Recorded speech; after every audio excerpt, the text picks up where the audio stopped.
like consecrated in the blood of the Glassworks' employees who were slaughtered as a means to open a portal to summon the handful of like fiendish like devils that you encountered in this place. And as we kind of like come back to the party, we have like Vert currently standing in this kind of like chapel like room where the toad demon was originally found, that has like more of that kind of like symbolism of the nine hells like painted on the walls. And there was that altar that had this kind of like corrupted angelic form wreathed in hellfire, and there was like a soul coin like sitting on the altar which you grabbed a hold of, which like again had the soul of like a hell rider trapped inside of it. Some of you were standing in the room that had all of these like surgical implements and iron brands and like blood stains on the table and on the floor, where this chamber was clearly being used for the purposes of like conducting the ritual that you guys have encountered multiple times of like the concentric circles and like infernal like branding that allows for the souls to be extracted from the bodies and forced into these like soul coin like blanks, before the bodies are like taken away to be dumped wherever it is that they continue to turn up in the city.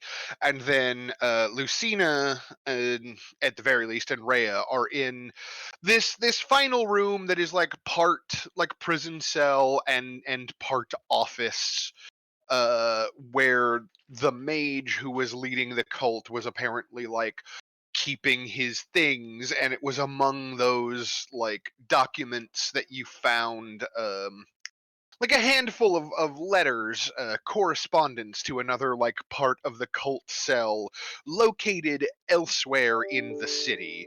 um and meanwhile there's like a handful of like flaming fist guards who are like in the process of kind of like moving through the area, like checking things out and trying to like secure the location as best they can, though they're obviously not well equipped for dealing with like magical threats, right? So they're being like very cautious in their activities.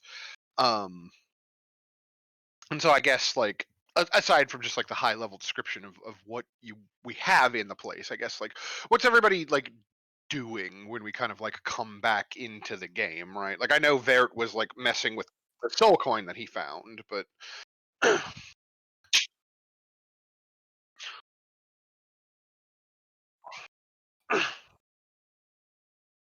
yeah, yeah.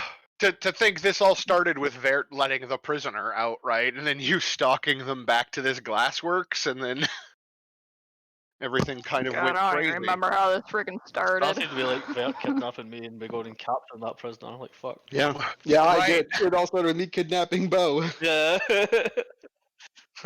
Get over here. We're going hunting. You- Okay, you're- boss. You're welcome. Such a long and ridiculous chain of events. And yeah, like I guess last time I'd kind of like hastily just been like, oh, here's like the handouts that you find. Like there was a sheet that had a couple of like names and like descriptions on it, and one of them had been clearly like marked out, and the other one was still like outstanding. And that other name that hadn't been crossed out yet was obviously like describing the woman that you had rescued from being kidnapped when you kidnapped Bo and were like, we're going hunting. And then like also like on the desk in the room that the mage had clearly been in, where you found like the letters like between him and that other cult cell, which like just for the record, here's that. I'll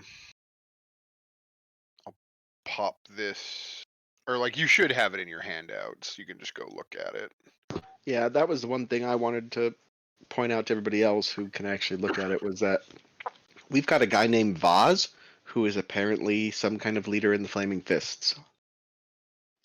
And yeah, like in amongst all of that paperwork as well, it's not just these letters, right? There's other things on this desk. There are like reports, that seem to be made of this kind of like yellowed, like slightly oily material that seems kind of like leather.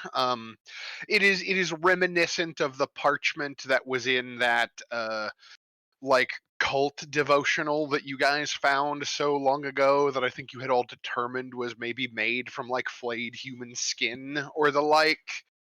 Um, and it's like when I say reports, it's like battle reports, right? Like the kinds of things that like you would send to officers in the military that reference like Yunogu's barge is moving across the open plain.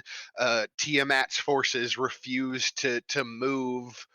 Um, Bell's forces have retreated back to the forge. It's like an ongoing update on like a conflict that is occurring somewhere else that is clearly not here, right? And there's a few like oblique mentions to like continue the mission, gather the souls. There's another like bit, and all of this is written in Infernal, so I'm assuming like Lucina probably has to be the one doing the translating. Um, there's a note about like continue your work in Baldur's Gate, right?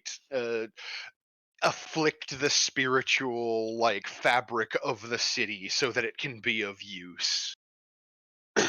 And also of note, and I forgot to point this out last session, but like I don't feel that there is a way that like Lucina, certainly being an observant person, could possibly miss this. Sitting on the desk or perhaps nearby the desk, there is this there is a sword. It is a what appears to be like a slender long sword, whose like crossguard and pommel are styled in like the form of like an angelic being whose wings are like outstretched to either side in this very fancy looking scabbard that is decorated with what appears to be like a musical staff that like just wraps around like the scabbard from one end of it to the other with like notes like picked out on the staff, like theoretically like making a song if you were to like unravel the whole thing and like put Do it it, on Ray. music. Fucking do it. It sounds like you all over it. Yep. Uh-huh. He would he would do Take that. the bait. Strokes the cuss bag.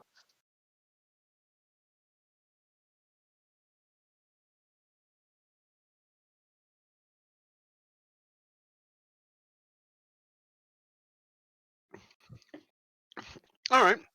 The old skin flute. Give me a performance check. You can inspire yourself. He doesn't need it. Hot damn. So yeah, you spend some time while everybody else is kind of going through stuff, and you kind of figure out like the note progression from looking at the staff on the scabbard, and you begin playing. Um, um, Lucina, you're proficient in religion, yes? Pretty sure I am. Sorry, I'm in the kitchen at the moment. Let me run back and check. Hold on, I got it, hun. Oh, it's okay. I'm already back at my computer. Okay. You are. Suck it. We run all the way over there, and I did it already. Give me a religion check, if you will. All right. And Ray, do you fancy yourself like I know you have a god that you serve, but do you fancy yourself a particularly religious person, or is your relationship with your deity more of a casual one?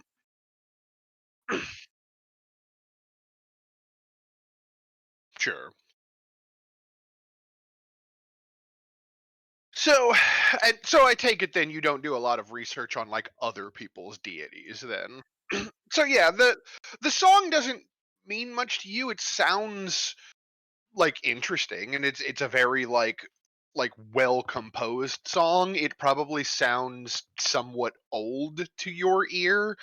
Lucina, to you it sounds kind of familiar, like something that you feel like you've probably heard before, but you can't quite put your finger on it. So it's Rhea then who like listens as you play the flute, and like after a little bit she perks up and she's like, oh, I know this song. I heard this song while I was in the temple in Elturel constantly. This is it's one of the older anthems of the Hell Riders.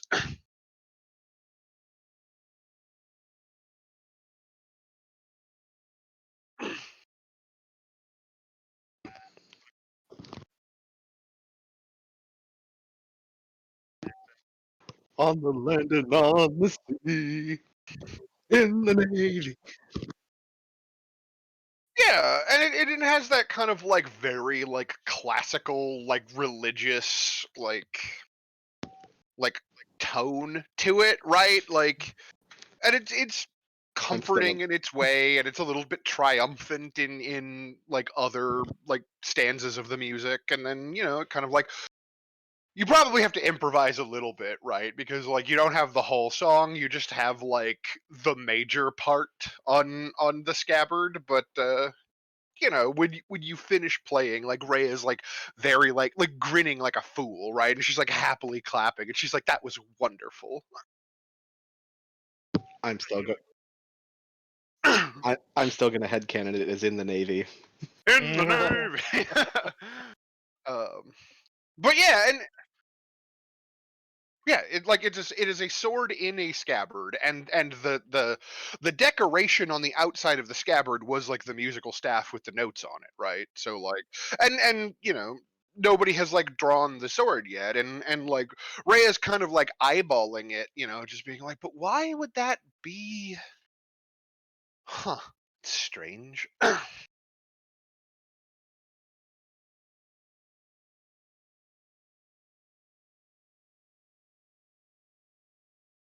Yeah, you draw the blade, um, and there is this like in like anime or like samurai movies or whatever, like whenever you draw a sword, there's always that like ringing of like steel sound, right? It's like that, but it sounds like pure, like a tuning fork or a musical note as you like draw the blade like a little bit at a time, and as the metal begins to like clear the sheath, it's this kind of like perfect looking like faintly golden colored steel, and there's like words that are clearly written in the fuller of the blade, but they're written in a script that I don't think you understand, because I don't think you read Celestial, and I don't think anybody else in the party reads Celestial. Mm, nope. Nope. Giant for some reason. Cause that'll come in handy. So, but yeah, there's clearly like a short like word written in the fuller of the blade, and like I said, it's this kind of like faintly glowing like metal of like strange like off gold color. I guess, do you draw the blade the entire way out? So yeah, you pull the blade all the way out then, and it's a very like slender bladed longsword. It's very light and easy to use, despite the fact that it's still as long as any longsword you've ever encountered. Like I said, the kind of like cross guard of the pommel is like outstretched like angel wings. And as you kind of like swing the blade around in the air, it it continues to produce these kind of like perfect like tuning fork esque like notes in concert with the movement of the blade.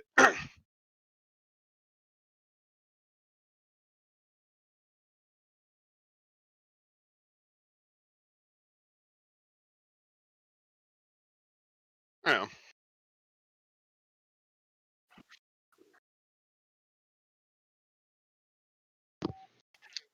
hear you, inferior blade.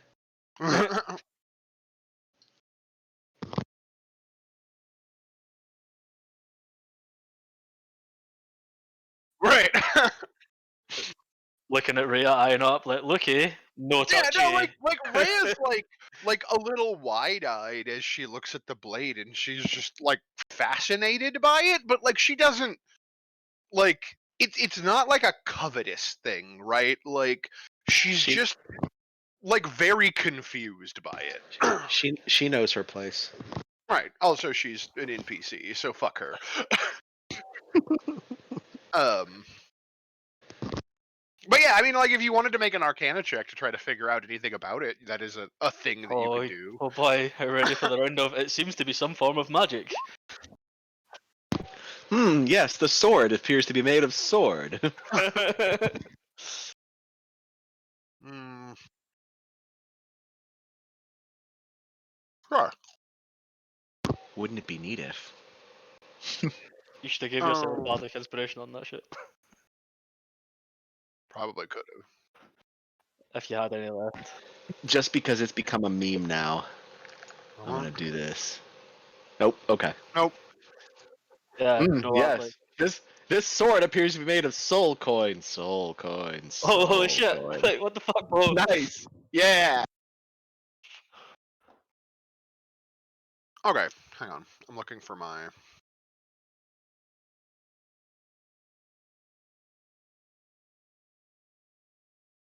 Yeah. So again, like the meme here, of course, as Shanks called out, with the 13 was the character is confident the item is magical, but unable to ascertain its nature. Aside from what you had already found out, that it makes noise when you like swing it around, right? With the 20,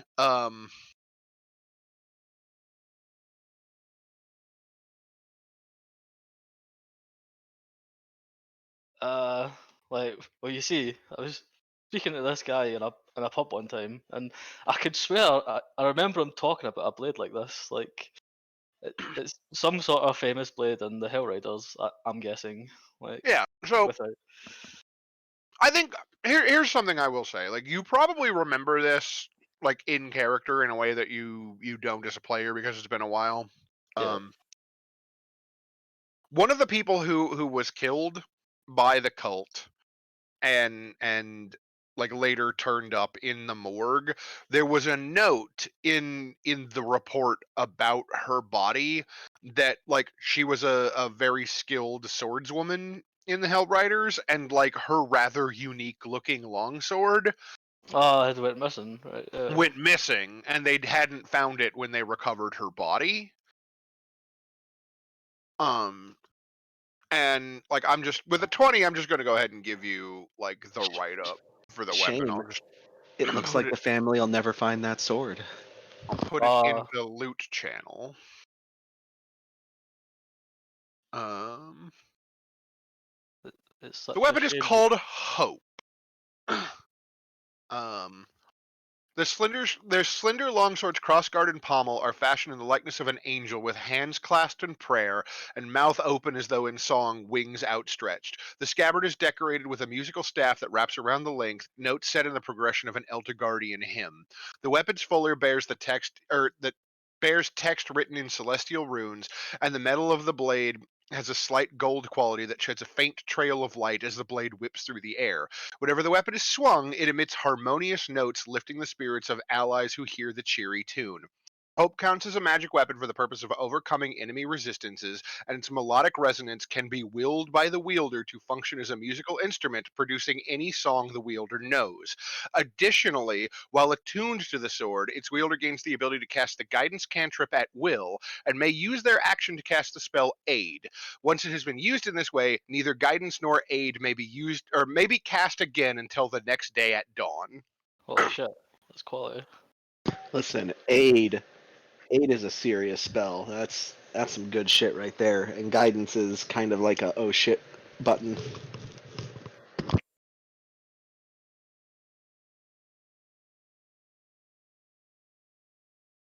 Yep. Yeah, it's a great I think it's a cleric cantrip too, and it's Yeah. amazing. Yeah. It's amazing. Yeah. Aid, yes. Yeah, aid basically increases your max hit points, I think.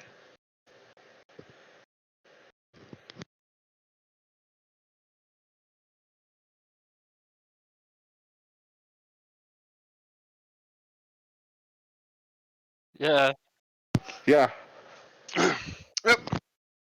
So that is what you have found, like just stuffed away in a corner of this evil mage's office, because apparently after they killed that woman they decided that they needed to keep that sword out of the hands of good and noble heroes.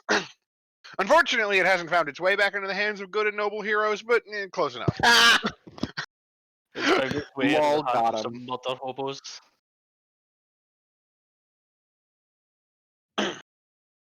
But yeah, that basically covers like everything of note that you've kind of found down here. You've got the letters, you've got the sword. Mm-hmm.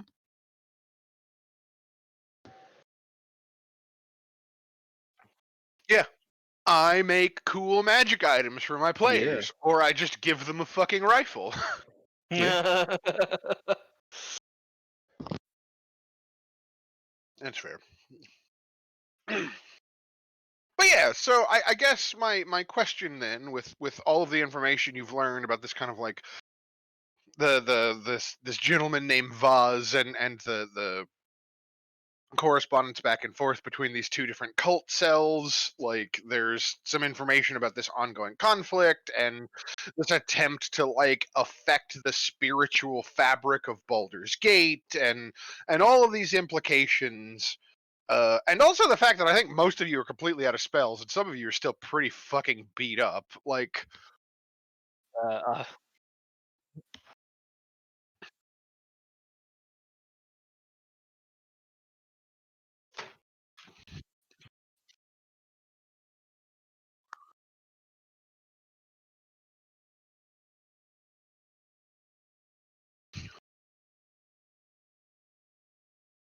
yeah, please. I am fucking wiped. Like, holy shit. Bed now, please. I don't know what you're all complaining about. Fuck off, I feel Batman. fine. I need my bed. Could just sleep on the floor here. Do you know what? Like, that's a great idea. And I'll lie down and start going to sleep. Bo, no. you have terrible nightmares. Yeah. I wonder if it's anything to do with that dagger. But Well, no, I guess, are you gonna head back to the elf song, or yeah, that sounds all good. right? So yes, you extricate yourself from this horrifying subterranean temple. You make your way back through the glassworks, um, and yeah, you return back to the city streets, and uneventfully you make your way back through like the evening like air. It's probably actually becoming like dawn is probably like approaching on the horizon, considering like how long this whole situation with Vert's like cunning plan like took. Mhm. But you make it back to the inn, and you stagger back to your rooms. No one seems to notice you, Bo, as you like make your Right. way inside. Perhaps the people that you cheated earlier have gone home for the evening, feeling dejected. Thank fuck. Like, I was going to roll a deception check, just going, what do you mean? You try to say all halflings look the same? Oh, god damn it. Fucking racist. I mean, yeah, though. Fuck's sake. And yeah, you are able to get your long rest then after returning back to the inn. Um, according and as a result you can recover all of your hit points and you can recover your spell slots, and according to the note I have, XP I owe the party, you each gain 1,230 experience points.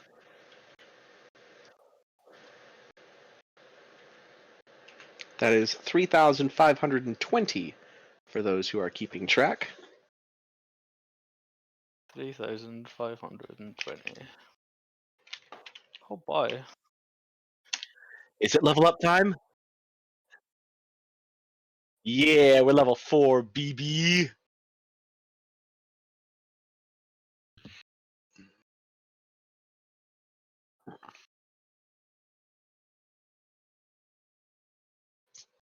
All right. Thank fuck I have spells again.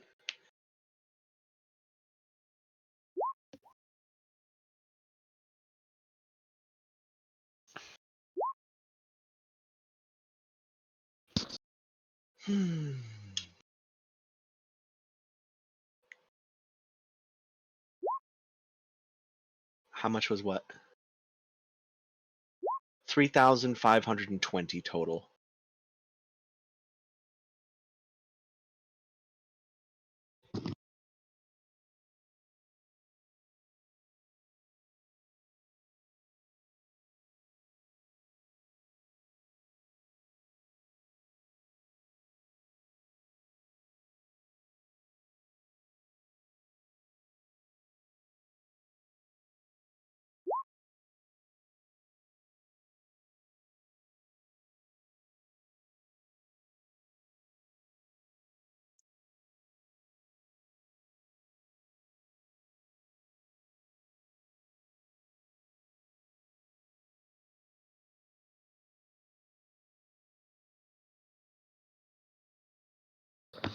Onward and upward.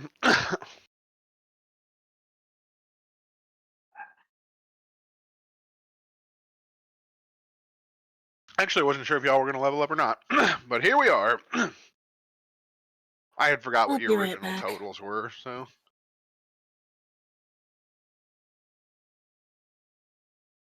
I imagine Vert's going to be taking the gunner feat. Yeah, I don't think they have it in here. Oh, there it is. Absolutely should be. I own Tasha's. Mm-hmm. Aw, yeah. And I get a Dex Plus, so I get to increase my ability score after all. Hey. Yeah, I'm just trying to remember what I said I was gonna do because I remember I'm gonna take 5 levels in Ranger, and then I'm gonna multi-class into Fighter, and then it's straight Ranger again Hey. because that sweet, sweet double fighting style, and second wind, and extra attack, Makes sense. and dual wielding pistols. We'll just have to 'Cause- find you some handguns. Yeah. Well, because last level I switched my ranger fighting style from archery to dual wielding, so that way when I when I go fighter I can take archery again. Because fighter for some reason doesn't have dual wielding, which is weird. Yeah, that is weird.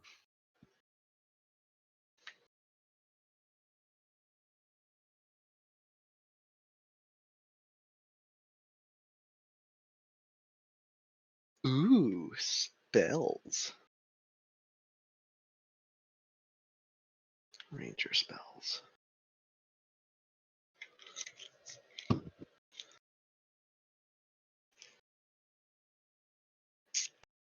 I can take Eldritch Blast as a ranger? How the fuck does that work?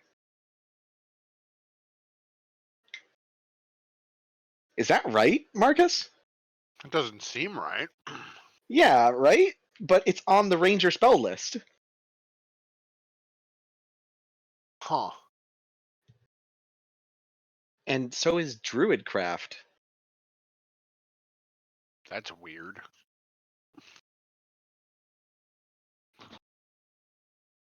I mean, I think Druidcraft should be now with the Tasha's changes, but the Eldritch Blast thing is weird. I don't know why that would be on your spell list. Well, I'm just going to ignore it and I'll choose my own spells later. Sure.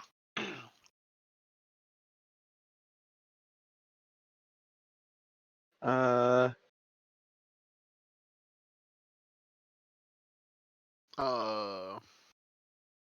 okay, that's right.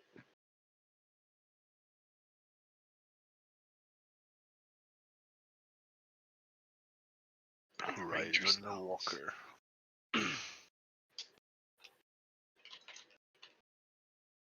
Ranger spells.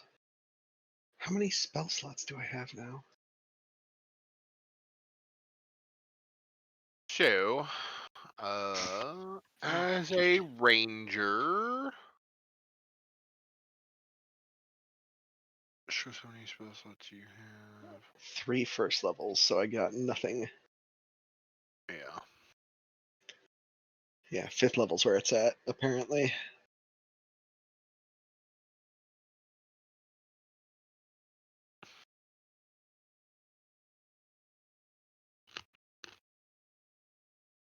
That's okay. I can still change whatever spells I want.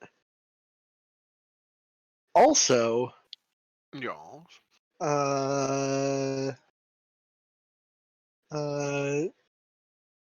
Siani.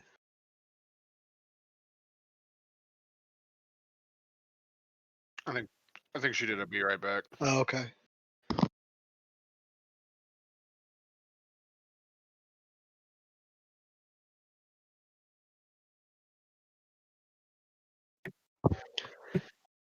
Yeah, Sorry, I'm back. that's the one downside of inspiring leader.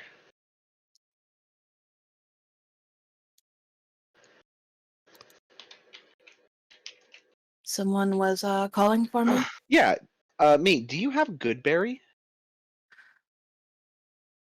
I mean, technically, she can Yes, prepare I it think. if she chooses. Okay, I might Because need it. Druid like prepares spells like Ranger does. Mm-hmm. Oh, not Ranger. Cleric. Mm-hmm. Where Druid, you Knows all prepare their you spells. you prepare the list of Druid spells that are available for you to cast, choosing from the entirety of the Druid spell list. Yeah. Also, sorry, jumping back and forth here. Cass, a good feat for you may be Fey teleportation, since you're an elf. You should. Uh, Because yeah, I, Yeah. I Halfling was would looking at be. that one to be honest, because like I get dropped a lot. Fuck. yeah, I used Fey teleportation for my elf, and it was great because my elf was a bard also, but it increases your charisma, and you get Misty Step, which is basically fuck off, free fuck off move. Yee. Second chance for boasting ball. Yeah, I think I'm actually going to go for that. It doesn't really matter unless Marcus says so. There's no such thing as high elves anyway. I mean, there is. There's a visa. There's not. High elves are a myth. There's a visa. She's a fucking high elf. Like, fuck, smoking that sticky icky. High elves are a myth. Ah, Ah. All right. Well then. You could take. There's a different feat that I was thinking of.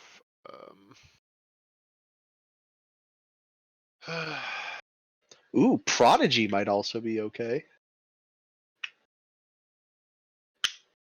He is You the get a fire starter. You get a proficiency and an expertise. Since bards are basically skill monkeys. Listen, I just want to throw out there again how broken the combination of Polar Master, Shield Master, and Sentinel is. I know we don't have a tank, but I love my tank with Polar Master, Shield Master, and Sentinel. Plus Tunnel Fighter. It's Because like basically he could take Fey touched. yeah.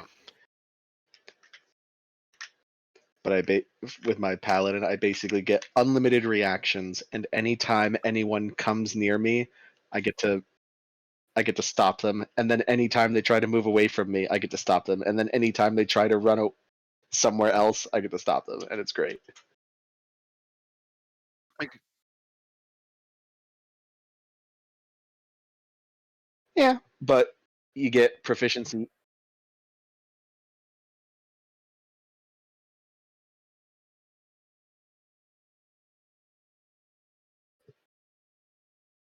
There you yeah. go.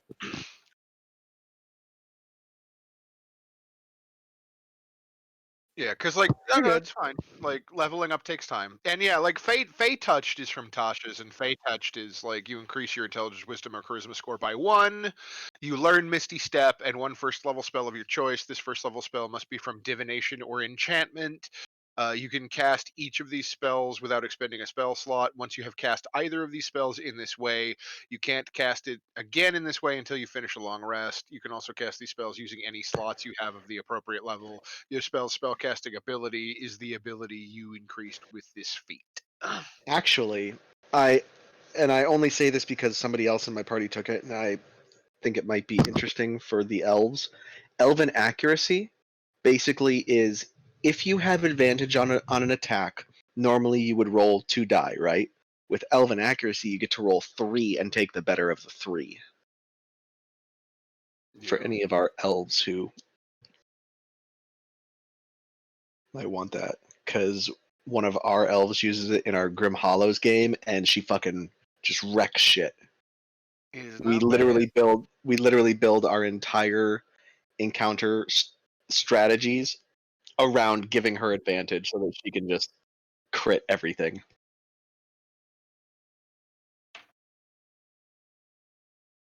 We've got Boasting Ball being all second chance, yeah. Mm-hmm. Yeah, I'm just gonna go with that because that seems like a good move.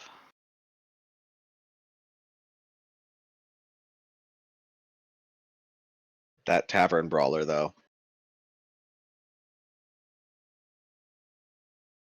Well, but that's just monk already. Yeah.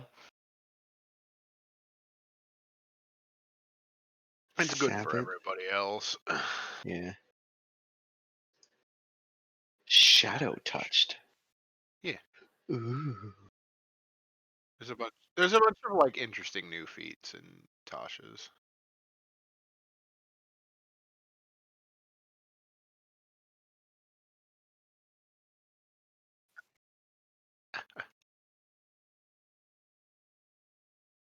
Telepathy.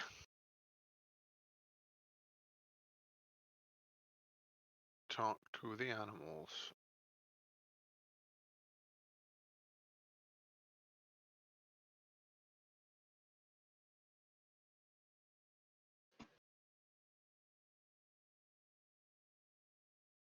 You just Hold taking on, I have a meme for that. the stat points, Lucina? Or are you gonna? I'm thinking about taking Observant. Ooh. Observant is a good one. Now, the +5 bonus, that is not towards rolls, correct? That's just my standard. I would notice something if, like, say somebody rolled really low stealth, I would notice them without rolling anything, correct? Yeah, it would. Okay. It raises the floor at which like you could just be like, well, my passive is this, right? Like there is realistically there is a world in which especially if you take observant, it would be like you roll. I call for a perception check, and you roll, and what you roll is lower than your passive perception. You could just point that out to me and be like, "Well, but my passive perception is this," and I would just be like, "Oh, yes. Well, then we'll use that number instead." Yeah. Okay.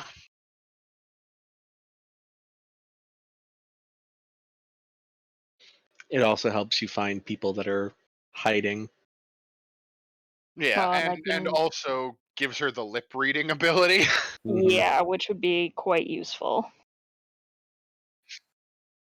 Well, it'd be like if we had a rogue and they were trying to stealth, and you had like a passive perception of like 25, it'd be like, nah, can't.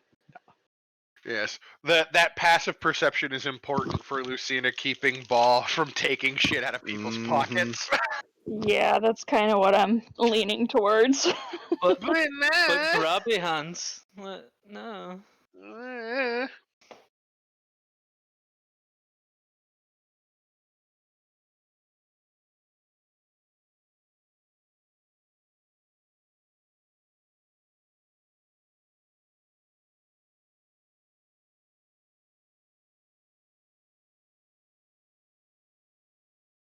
You know, Hmm. I don't know who this would be good for, but it is very cool from Tasha's chef. Chef Chef is very cool. Make Scooby snacks for the party. Yeah, it's pretty cool. Also, Cass, I don't know if you've seen it yet, but Actor. Yeah. I am an Prodigy? Yeah. actor. I am an actor! Prodigy's good too, though. Prodigy is quite good.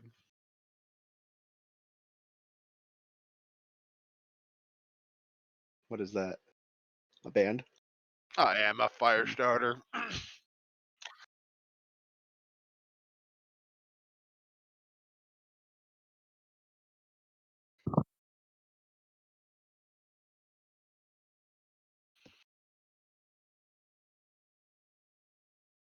Here you go, hon. Here's something you need to get for Eris.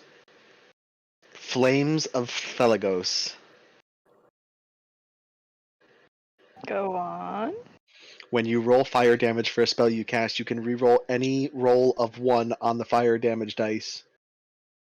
Whenever Ooh. you cast a spell that deals fire damage, you can cause flames to wreath you until the end of your turn. That would go quite nicely with my flame aura. Mm-hmm.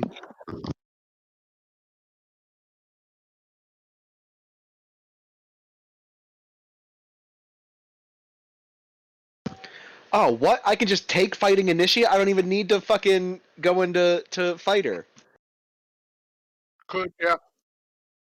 Hold on. Now I gotta go look at what fighter offers again. Second wind. That's true. Second wind is great.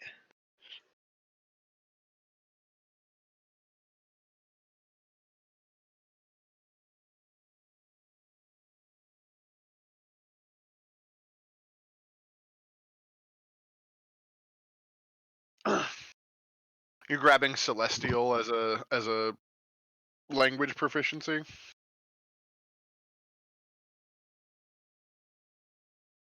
Certainly.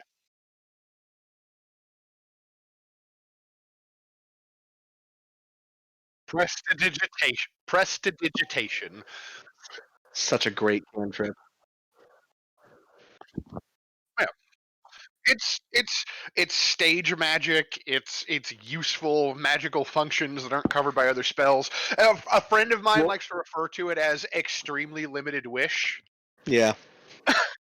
You also, if you don't have it, might like Thaumaturgy, Cass. Well, I thaumaturgy have is a that cleric one. cantrip specifically. Thaumaturgy What? is a cleric cantrip. Or Oh, a is it? tiefling cantrip. Ah, tieflings can get it too. Yeah, No, that can't be right. it definitely is. Thaumaturgy is a cleric only? No, Mhm. because I had it as a bard. What? That's such bullshit. Thaumaturgy is for clerics. Druidcraft is prestidigitation for druids, and prestidigitation is prestidigitation for the arcane classes. That's so weird. That sucks. Thaumaturgy is such a good cantrip.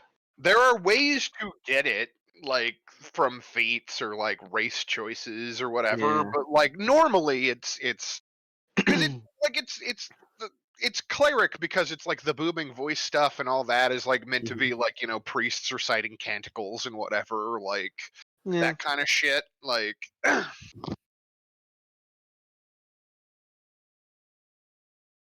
But yeah, I just love extremely limited wish as a concept, and like your clothes will never be dirty again, Cass.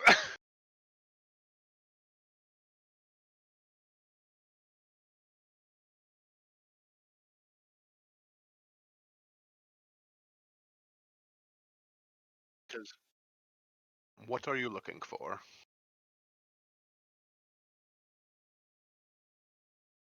For bards?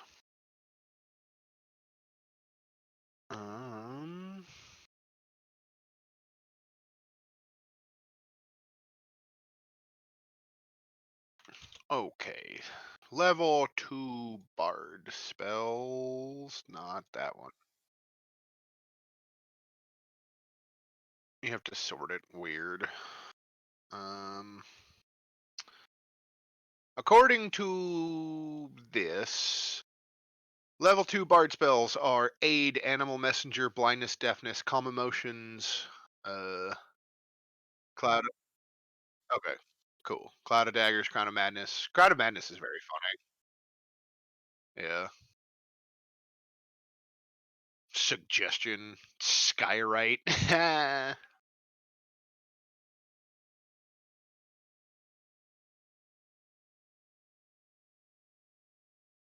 But yeah, with prestidigitation, you instantaneously clean or soil an object no larger than 1 cubic foot.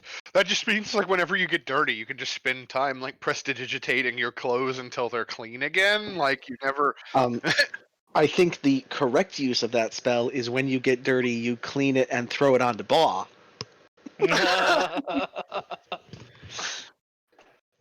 It's perfect. It's the perfect spell. Or like what I did for Eris when in Asmo Land when we fell on the people who were having the picnic going through the portal. And I used to just Oh, yeah. move all of the pie into my mouth because why waste good pie? Yeah, we came through a portal and landed face first into this couple's picnic and ruined it, and it was amazing. So in a Spelljammer game that a friend of mine was running like years and years ago in 3.5 when like magic item crafting was like a big deal and like the Artificer had just like recently came out.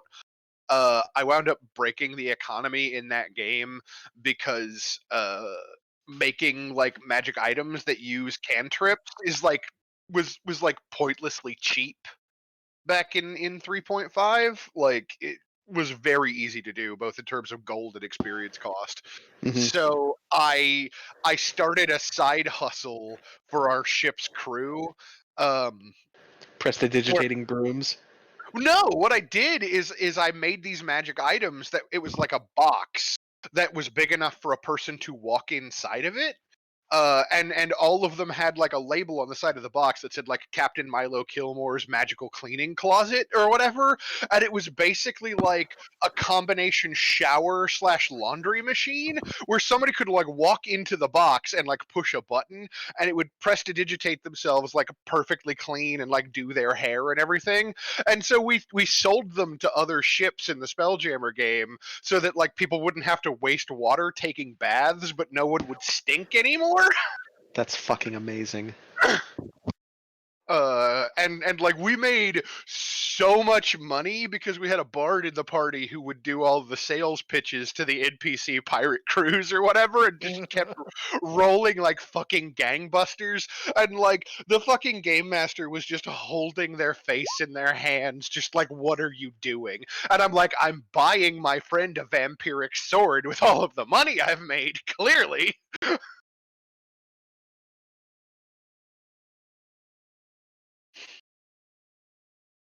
What? Word of Radiance. Sorry, I was just making sure it worked okay. No, it's fair. It's a good one. The cleric in the other D&D game that I actually get to play in has that spell and fucking loves it.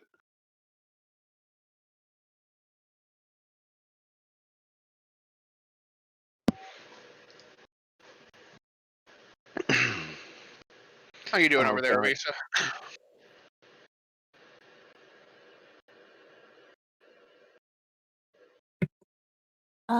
Just muddling through this thing. Do you need any assistance? I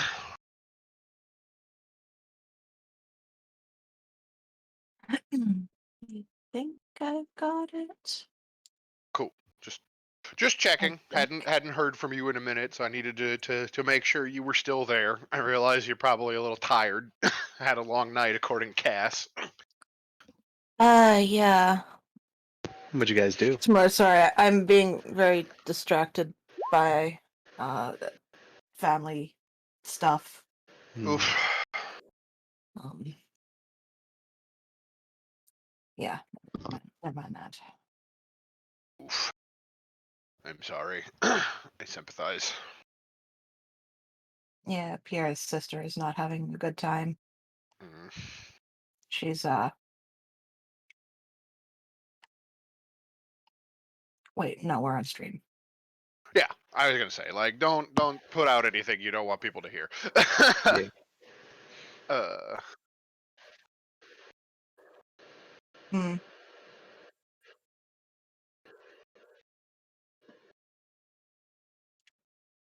yeah, it sounded like you had a question, uh, Amaya, or you were gonna say something before I cut you off. No, I'm good. Okay, just making sure. Yes, you get to tick a skill, then you get an expertise, which means you get to double the proficiency bonus of a skill of your choice. Do you know how to do that, Cass? Okay. If you It's click, um, if it's you on click the. the little, Oh, go ahead. yeah, I'm sorry. it's okay. If you click the little cog in the upper right-hand corner, Cass, and then in the middle column, all the way at the bottom, you'll see you've got all of your skills: acrobatics, animal handling, whatever. Yep. So you just click that, and you can change it from normal to expertise.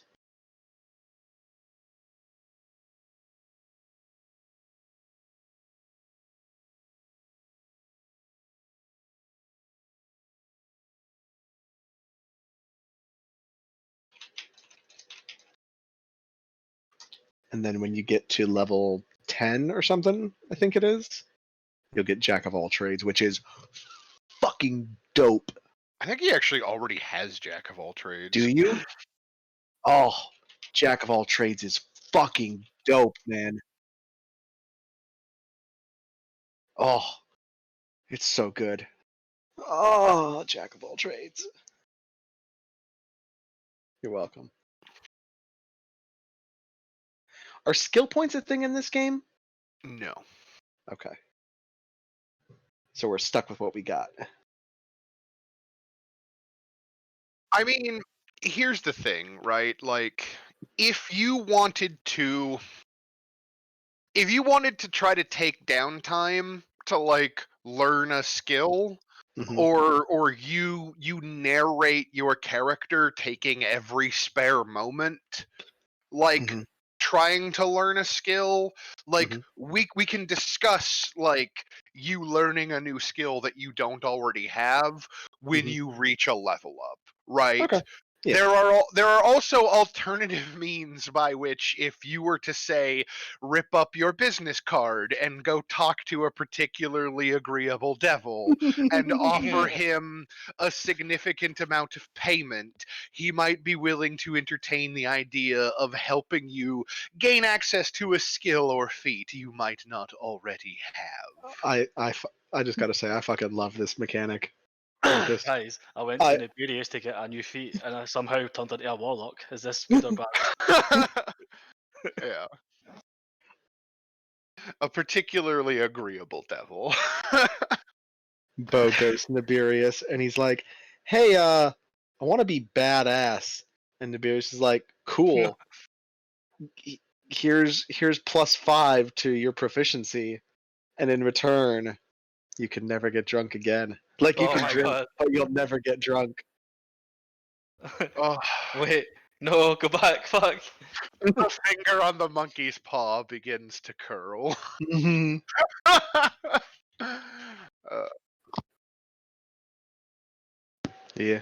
I mean, look at you go, getting all like swole like a real adventurer. I mean, you're still a bard, but and I think you get a language proficiency as well. with Yeah, he took Celestial, right? prodigy. Yes. Okay. Ow. No, no, fail. But yeah, so yeah, like as you kind of like, You have to click the gear. Yeah. so yeah, learning. Um, upon learning Celestial, like I don't know, maybe this is a thing that you have been working on for a while in the fiction, and finally you kind of like it, kind of like clicks. Yeah,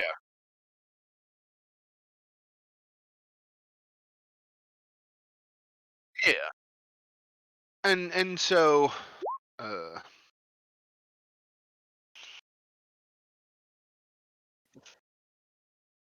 Hillary, that's what lucky points are for. Okay. Mhm. so the text on the blade's fuller now that you can read it, in the Enochian characters of the celestial language say, "In the darkest hour, let song be the balm of hope for the soul." Fancy.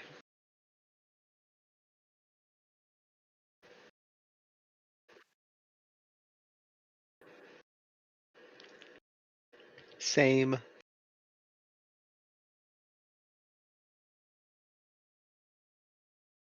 Oh, you know who needs to level? Because she was there, and I Rhea. haven't been paying attention to her. Rhea. I like how Rhea. you brought everyone back to this map, but Rhea. Like she's Uh, that one kid that got left outside at fucking at Yeah. school, you know? Han, I don't think you get a new proficiency. You get a bonus to your proficiency. You may go from proficiency bonus 2 to 3, although I don't know. Not Why yet. why do you think you'd get a new proficiency? I meant like learning a new language or something like that. Oh no, but Ray only got to do that because he took a feat that let him do it. Ah, okay. Martial versatility. No, Did you there we take go. a feat or a stat adjustment, hun? Feet. She took Okay. observant. she Oh, got that's right. That's right. she got real good at seeing shit. I almost took that. Listen, observance one of those things that does not hurt to stack. Was between that crossbow mastery because of my fucking luck with crossbows. Yeah, that's Right. fair. I've just got luck on luck on luck on luck. Like lucky halfling, lucky feet, cheating Yeah, fate, second yeah, chance, and I still you get dropped every fucking time. yeah, and I think lucky also stacks. Like you can take the lucky feat like 4 or 5 times, right?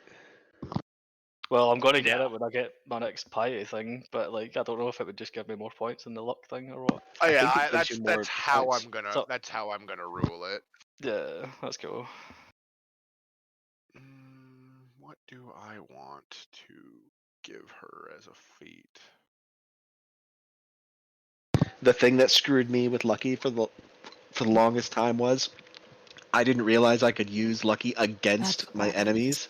Yeah, yeah, So when my DM was finally like, you can make that guy re-roll, yeah. change my fucking world. I mean, that's how I've survived a couple of these fights. Like the one with the fucking imps, where the two of them are like headshotting me, and I was like, nah, nah, nah, please, please no, reroll, please. Yeah. You know what one of us should take at some point? Keen Mind. Oh yeah, infinite memory power. hmm It's basically a fuck you DM feat. Because you remember everything that you've seen or heard in the last month with perfect clarity, and it's like, hey DM, tell me tell me this Hey thing. DM, tell me what I remember, because I'm not Yeah. fucking writing it down. Goddammit. Oh, You know, y'all are lucky that like I will generally try to remind you of things if I think your character should remember them, because like I've definitely played under GMs that are just like, I don't know, did you write it down in your notes? No? Sorry. Ah, fuck. Nice. Super Forge. handy.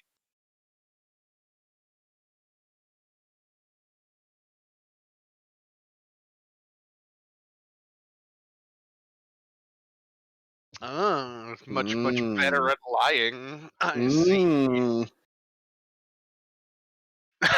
No, that's fair. You've done quite well with your lying. Your lying Perfect. liar. Like, have you ever seen a Wow. man just so bad at lying that he's rolled a nothing? Yes.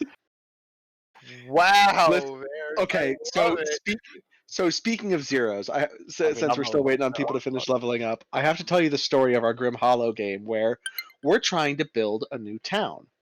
And we're going town to town recruiting people, that are hard pressed, and we're giving them a second chance, to start a new life in a town, and we'll help them build and all that stuff. So Hillary, our druid, and our paladin and our wizard and our cleric are all going through town. They're recruiting, 5, 10 people. We managed to get like 53 people. Well, in basically every town we've been to, I have rolled a 0 on persuasion and have ended up chasing off or being beaten within an inch of my life in every town, even though I'm the one trying to build this thing, is my goddamn town. And the way the DM has played it is basically that my character Studley is just going around going, "Hey, come with my town, you go, yeah." Oh, that's fucking amazing. Literally, we've been to like 5 towns. I rolled a 0 in every single one. No, you got that one country bumpkin town. You got what, like 6 people to follow you? Well, Did at I? least you found your demographic. Oh, yeah, you're right. You're right. I did manage to get 3 people in the swamp. Yep, you showed your demographic on. Like, Fucking Yes, country I bumpkin I town. got God 3 damn it. swamp people. And it was only Yeah. because we basically did dueling banjos and I won. oh no, this here is my kind of people. Yeah, it's fucking amazing. Oh my god, it's Isn't fucking that the amazing. same town I got 6 librarians from? I Yeah. took like all the smart people. Yeah, so Hillary is Oh, a no. druid, but she's also a librarian. She has managed to recruit something like 30 of our 53 people are librarians. Well, We're gonna have the smartest fucking town. You're gonna it have sounds like the smartest swamp picks ever. Like fuck. it sounds like what you need to set up is a thing that exists in my Friday night Dungeon World game that I was telling the others about before you logged in, which is my players in my Friday night game are currently trapped in a thing known as the Infinite Stacks, which is a library created by a bunch of insane wizards at the edge of the world that just extends forever in both directions of Oh my up God. and down. Is that like the folding halls of Halas? And the library is currently like coming apart under their feet because of something bad that happened that they had nothing to do with, but now they have to fix it.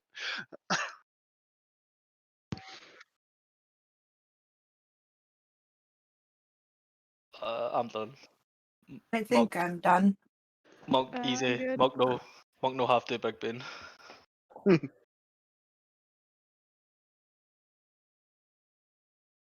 I think I get that by default because I don't remember adding that, but it's there. Yeah. Should have gotten a new Uh, cantrip. I got new cantrip. And what else magic? Nice. Cool. I think. That's awesome. Rad. Long Pass Without a Trace is going to be. You can't see it, but I'm doing the Italian perfection. Yes. And as a side note, I've got slow fall now, so like yeet that halfling into the bay. Perfect. So are we just gonna build like a catapult and start sending, the little ones Oh my God. flying? Guys, I can learn that spell. I can learn the spell catapult. And we can fucking fastball special bow. Fucking do it. A Power- boasting bopult. Yeah. A boasting botapult. Our fucking powers combined. Fuck that guy Bada bing. over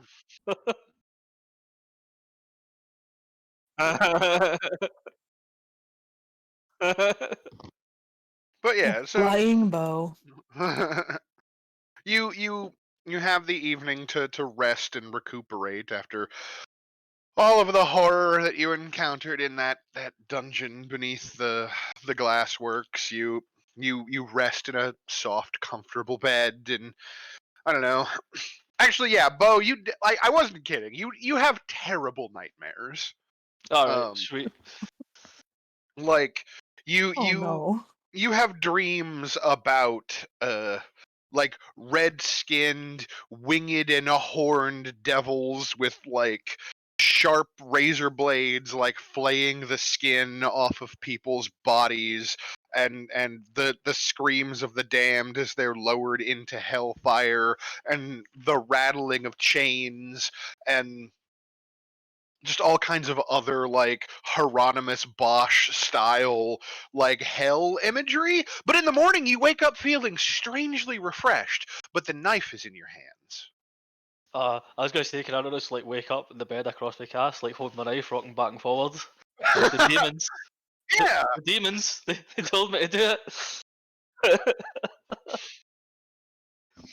Yeah, so you wake up in the morning, Cass, and you see a Bo Sing Ba rocking back and forth in the corner, holding a knife.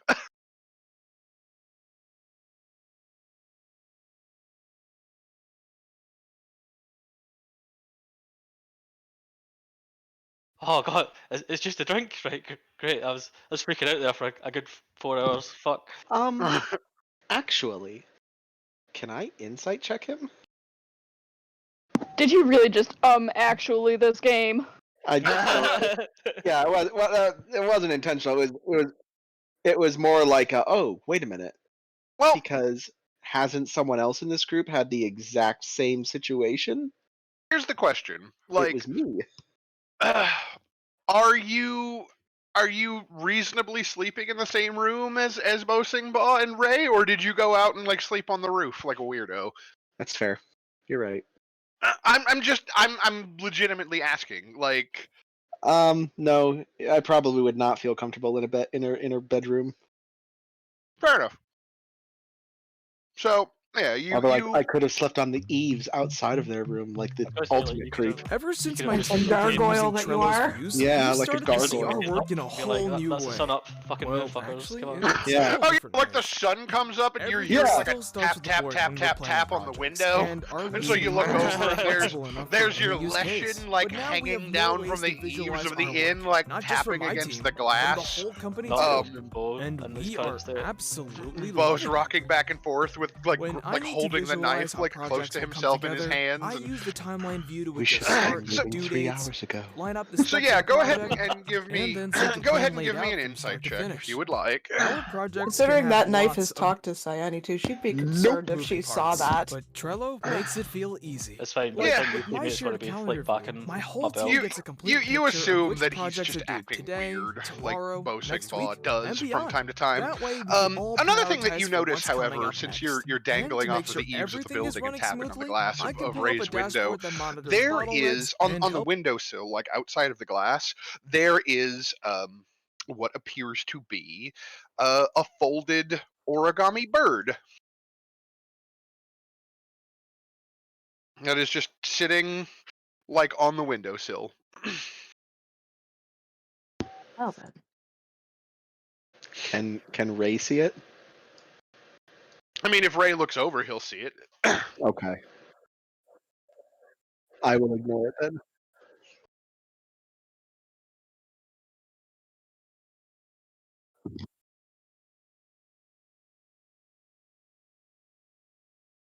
Yeah, Yeah. it's a fucking lesson. So yeah, you open the window. Like, obviously, Varric is still hanging there unless he moves to, like, I don't know, swing in through the window or something. And yeah, you reach down and you pick up this, like, it is an origami, like a bird, like, made from paper or whatever. You unfold it, and like, you know it is a missive that has been sent to you, and it's got like a stationary head or whatever that says, from the desk of like Duke Portier of Baldur's Gate. And then it's like a handwritten note that's basically just like, I attempted to come speak with your party last evening, but when I arrived you were all asleep. I have heard that uh other strange and terrible events then transpired later on in the evening, but you, in your infinite capabilities, have dealt with them.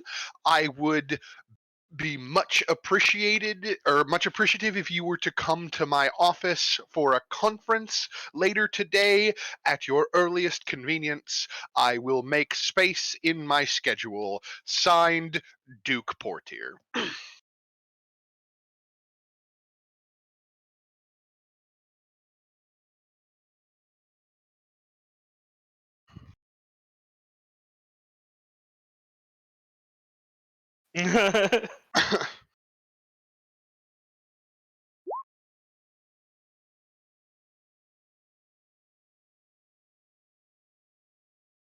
I need a fucking drink. I'm going down to the bar. Oh, okay. Saying, oh yeah, fuck, Sienna's got that flask, right? Chap.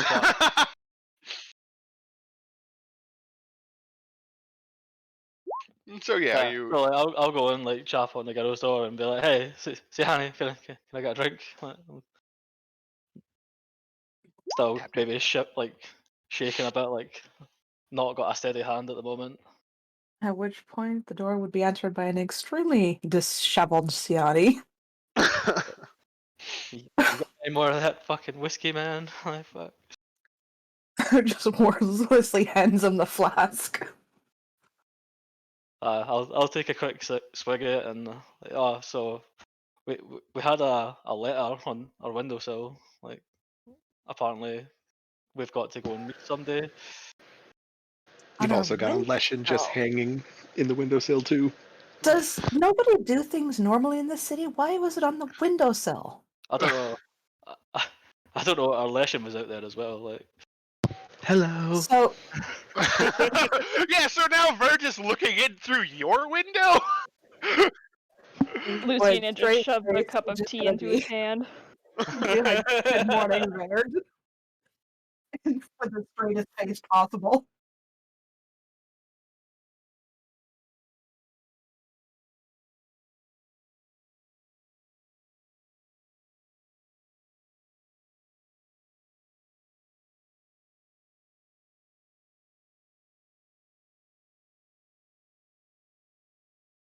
Again.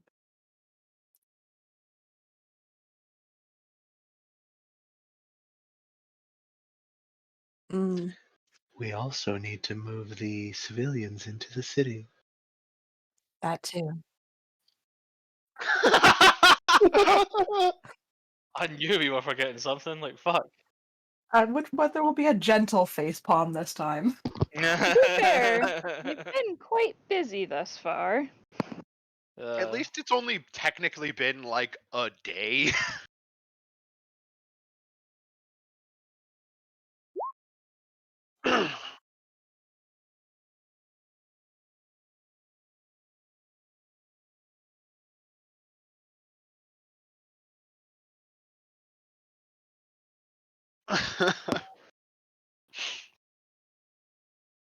So yeah, what's the plan? It sounds like Ray's. Now I'm just imagining Ray running around in like heart boxers like this whole time. So you're like, I'm gonna go get dressed. I'll be sitting there scratching my head. Like, I'm not really interested in going and meeting that Duke. He seemed like a bit of a stuck up. Like, cunt. For once, I agree with Mr. Barr. Somebody's got to talk to him. Ray, you could do that, right? That's your kind of crowd.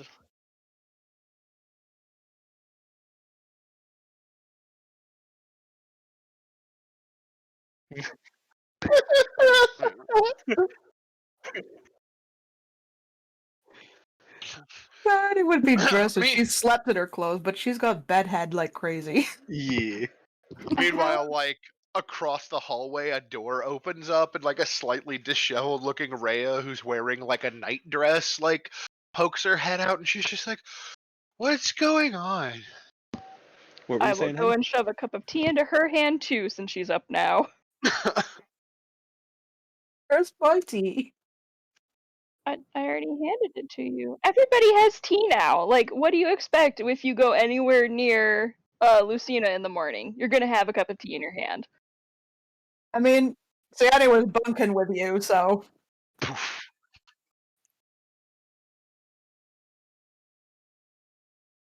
I like to think that Ciara's been bunking with Lucina, so like she just woke up at random times during the night, and it's always been a hot cup of tea there. Yep. Yes. Exactly. Perfect.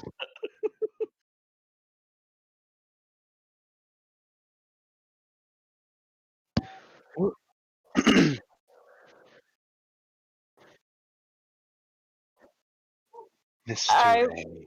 I will Right, so hold on, I'm gonna Ray. go to the pub and Hold let this on. all blow over. Like, I'll see you guys at the Winchester. Oh my god. I will go with Ray to talk to the Duke if the rest of you guys want to work on getting the people inside. Very Okay. quickly, none of us actually like this Duke. Why don't we all just go get the civilians, and then we can all go see Like, we could just send Stuffy Ray out to Man. talk to the Duke. Like, fuck.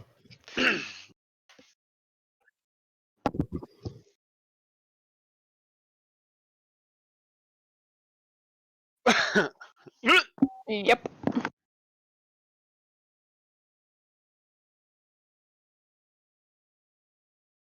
We all we've things done in plenty due of time. investigating. Yeah, we've done plenty of investigating yesterday. Like, fuck, can we have a break, please? I mean, the murders aren't going to wait for us, but we do need to get those civilians in. Yeah. Hmm.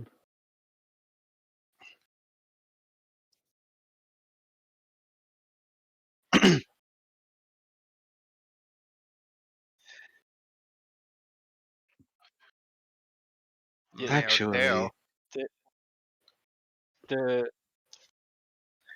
like, do you guys actually, think Stop Hank will be dividing our okay? time. Like, do you guys think Hank's been okay? Like, was he not a target for these guys? See, that's the Thank Done. thing you. I've been Done. worried about. Done. So, Technically, anyone from El Terrell is a target, from what I've understood. yeah, so I actually do have a fairly decent idea Okay. because token evil person. It might be better for us to go talk to the Duke first and try and with our recent victory, uh, try and haggle him for good accommodations for the civilians, and then go get the civilians, and then we can continue the investigations. We I we thought No, we did. got entrance. We We didn't get them any accommodations. Yeah, Like, we did get them something, but now I'm saying that since we've done such a good job, we can go back and be like, our fee's gone up, bar Yeah. kind straight of up. thing.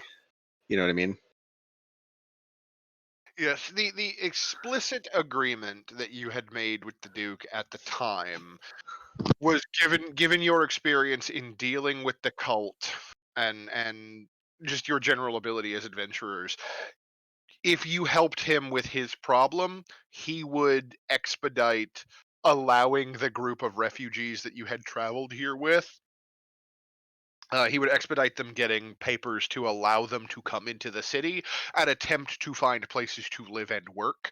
But he wasn't going to do anything that would necessarily make that part of the process easier for them. He was just making it so that they didn't have to get stuck outside the city walls. Yeah, and now I'm saying that since we've done all this stuff, let's go to him and be like, hey, we did this for Hey, you. Now, yeah, if you want us to keep doing good shit, give our people houses and jobs, kind of thing. yeah, yeah. Like, make sure they're fucking looked after, basically. Yeah, that's that's a surprisingly good idea from fucking Vert. Thank you. Are we becoming best friend or? Best of friendo. The world. No. Oh, guys, my best friend or? Ugh. Jujutsu Kaisen is a gift.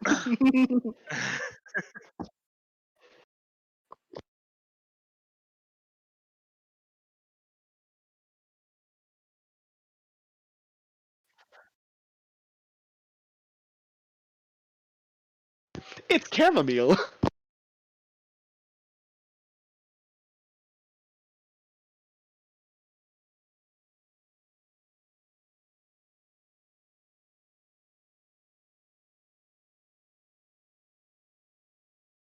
I'm in agreement.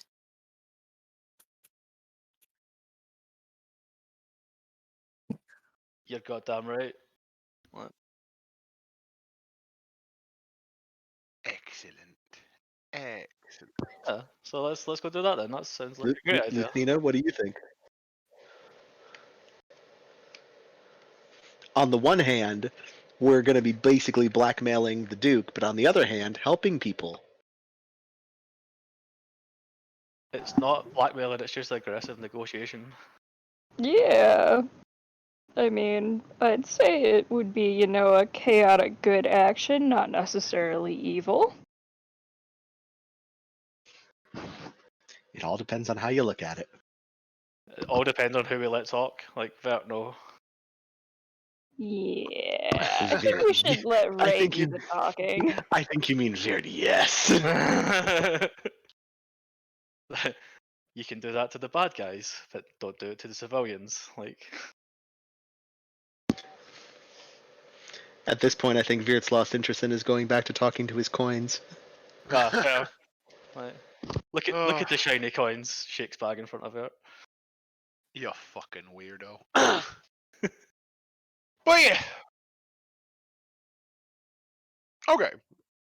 So yeah, in the brief like overview of the note that I gave that was sent via like the fucking paper bird like messenger, there is like an address or whatever of where that you should go meet him.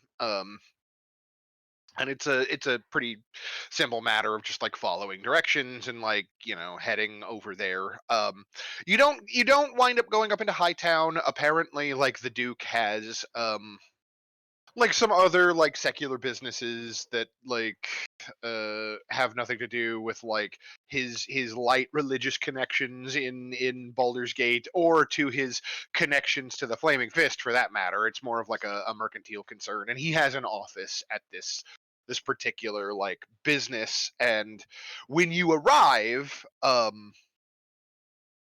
like I presume you just like present the note, and are just like, we're here to see the Duke. And the person behind the desk is just like, yes, right this way.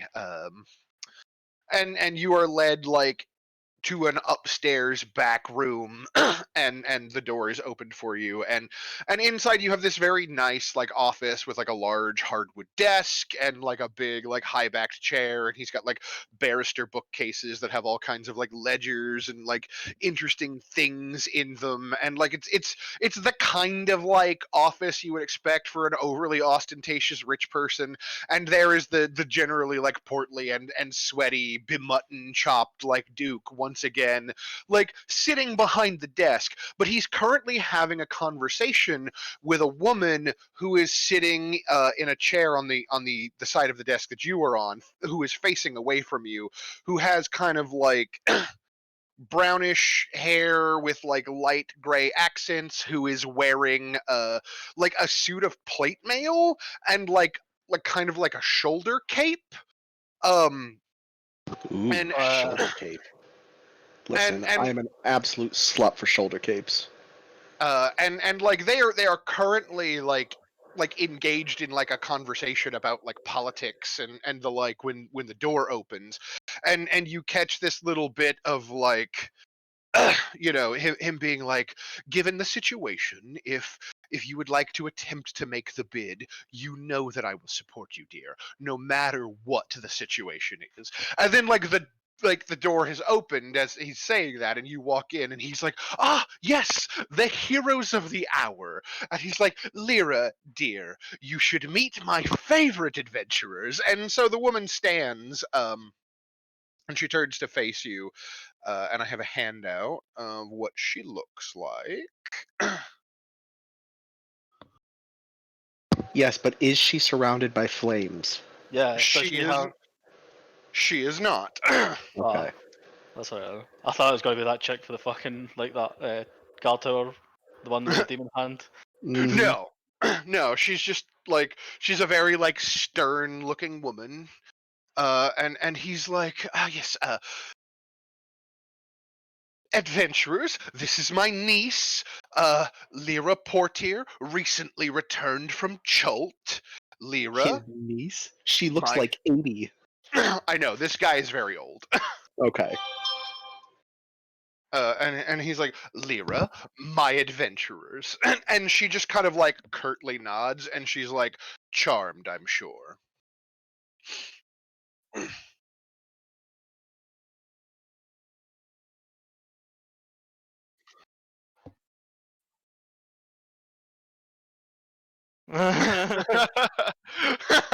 Please tell me you actually say that. Kind of like squints at you and makes a face for a second, and then he's like, ah, yes, you're a bard, yes, it must be a jest. Come, sit, all of you. And he kind of like motions for you to come inside, and he's like, I can have someone bring tea or some sort of beverage if you would prefer. And he just kind of like looks to see your reaction when he offers like drink and snacks. Like he's a fat dude, right? Like he loves snacks.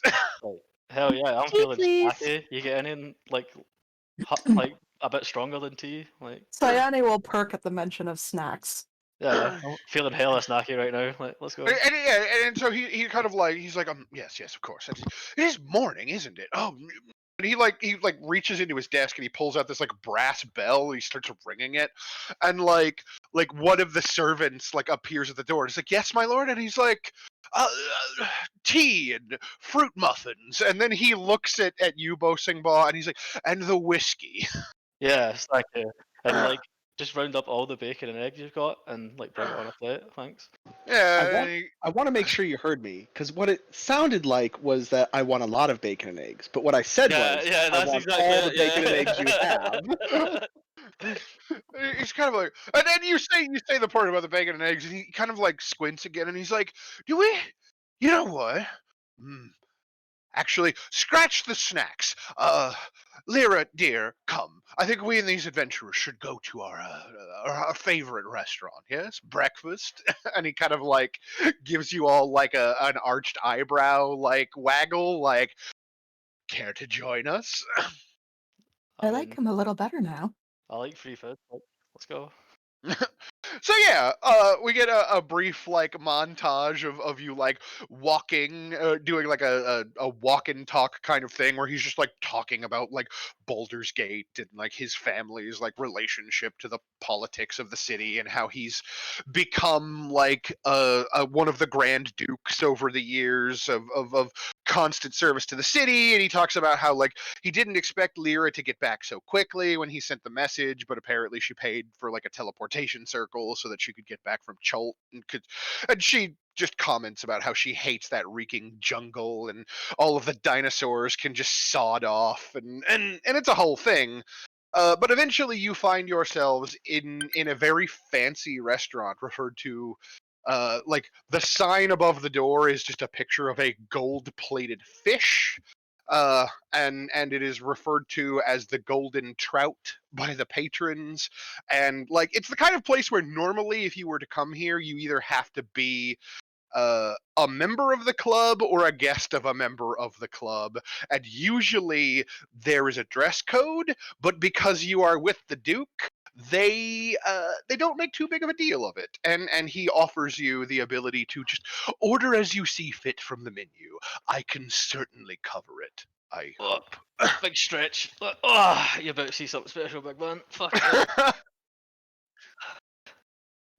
So like, yeah, I'll just like go on my way and just like I don't know, is it a buffet or is I'm just ordering off a menu? Oh no, they like a very snooty looking waiter, like in like fancy like quasi noble clothes, like presents you with a folded menu and is just like standing there like nose slightly up in the air with a pad Right. of paper in his Yeah, hand just like waiting. click my fingers at them and like grab the menu and look at it and go, yeah, that'll do. And like I'll take the lot. And you just hand the menu back. It's Yeah, like I like want that that'll one. do. Yeah, I want like Yeah, and the guy like looks at the Duke, and the Duke looks at you, and he like sweats a little bit, and like his niece actually laughs at that, and she's like, "Uncle, you did say he could order as he pleased," and he's like, and he's like, "Yes." This-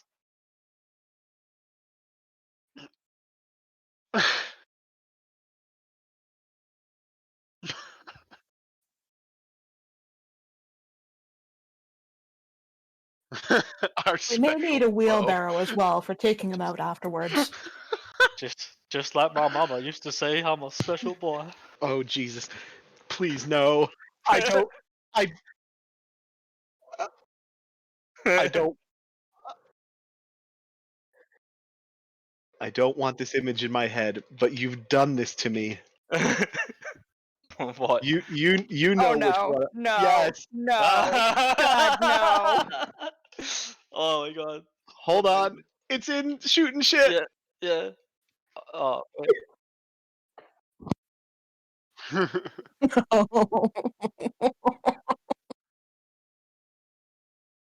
That is Wafadine. Mr. Chris. God damn it.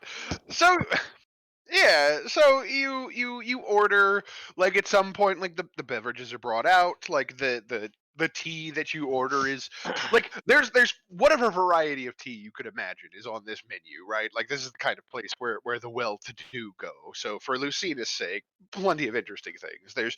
There's good drink, there's good food on the menu. Whatever you want is brought to you. And in the meantime, like, the Duke is like, so I guess we should get down to brass tacks then. I've been made aware of the fact that just last night there was an escape from the jail, and then you apparently pursued the escapee and found some vicious cult hideout beneath our streets and rooted out the problem.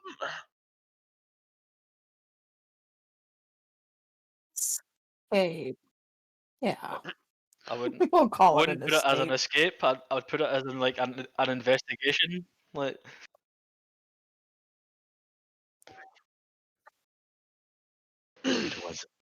It was a hunt. hell, no. So, Ixnay on the Hunsey.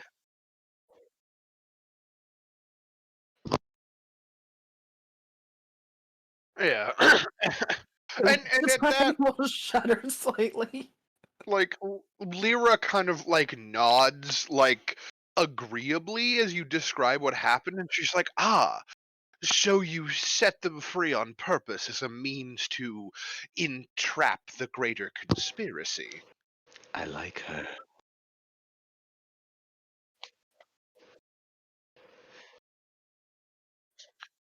I I'm just leaning into Avisa and going, I like her.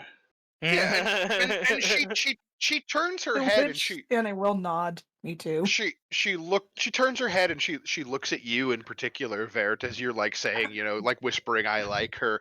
And like the corner of her mouth quirks up a little bit, and she's like, you remind me of the hunters that I was working with in Chult until very recently, stalking tigers in the underbrush. Very resourceful. Do I know any hunters in Cholt? Yeah, I don't know. Have you ever been to Chult? I don't know.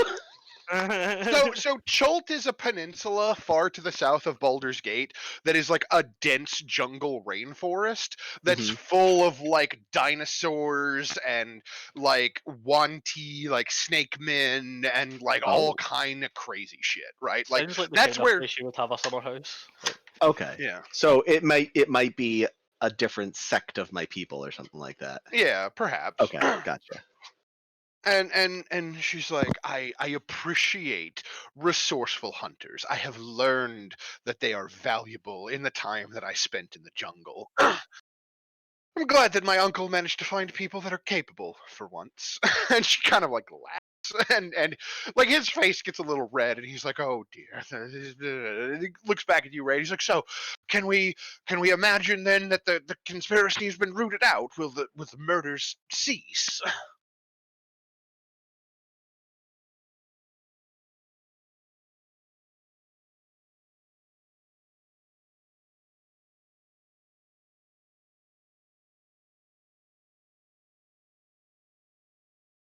Root it out.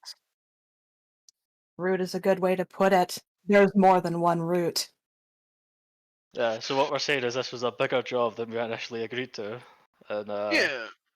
like rubs my fingers together as if like so like rewards.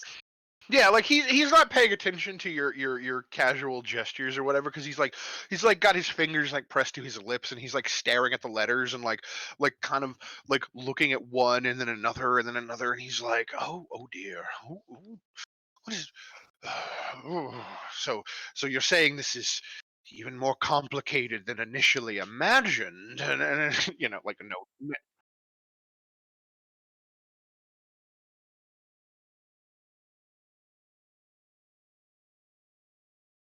And he kind of like looks up like a little shocked, and he's like, what, you mean the whole city destroyed?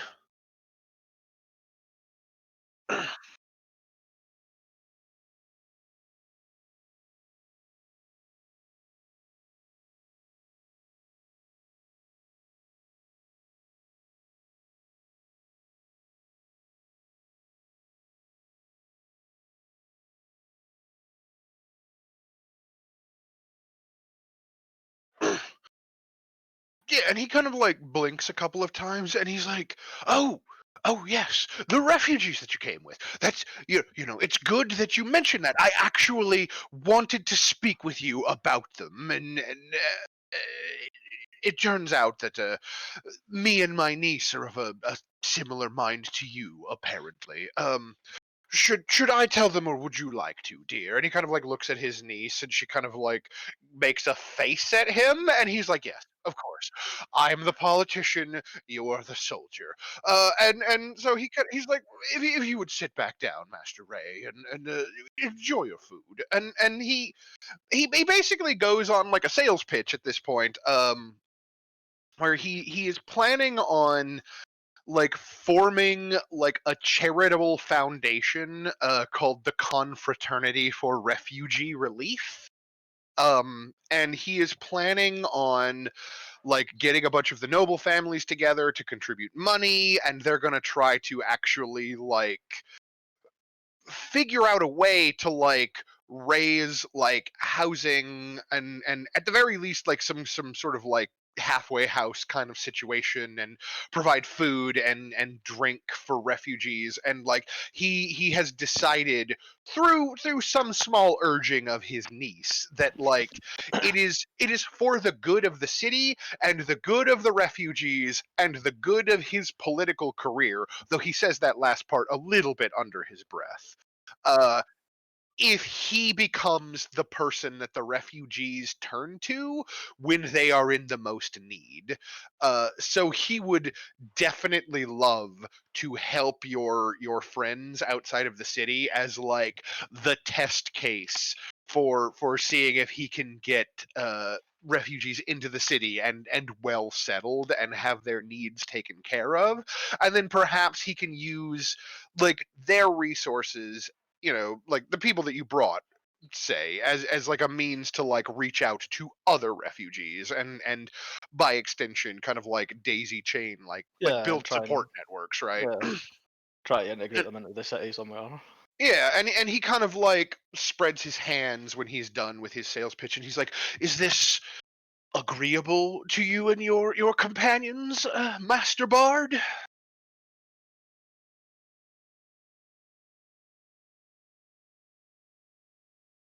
Like with my mouth full, I'm going to say it depends. Are you actually in charge, or are you just going to be like a figurehead, or like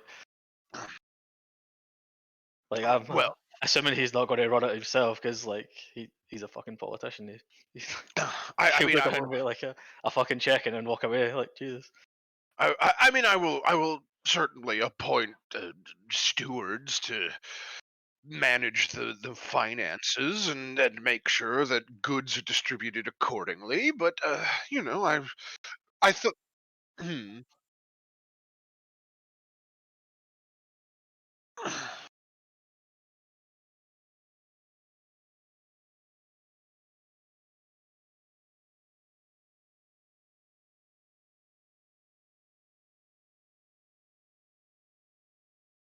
I don't know.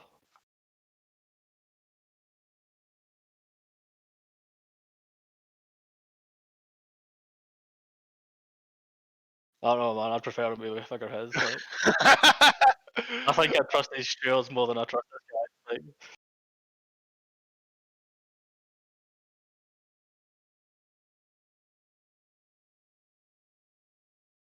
Oh my god, yes. Pinky's little fat face, like walking all that way. That'd be amazing.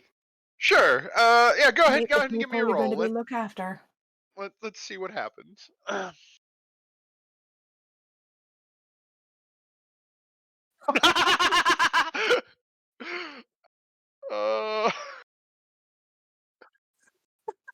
so Have you not got Wait, advantage but on shit like this because yeah, of your your because we're helping you. no, but his bard thing is it not like when he's always the center of attention? Does he not get like advantage on shit like this? yes, you could take advantage in this situation,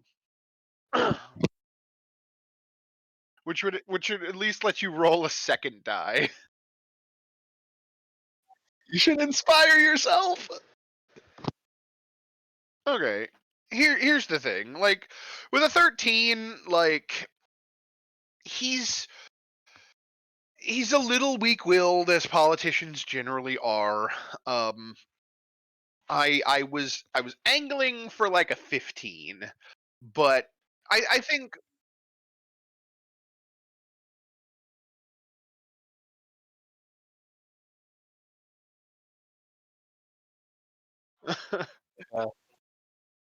yes. Go ahead. Think of the PR man. Hey.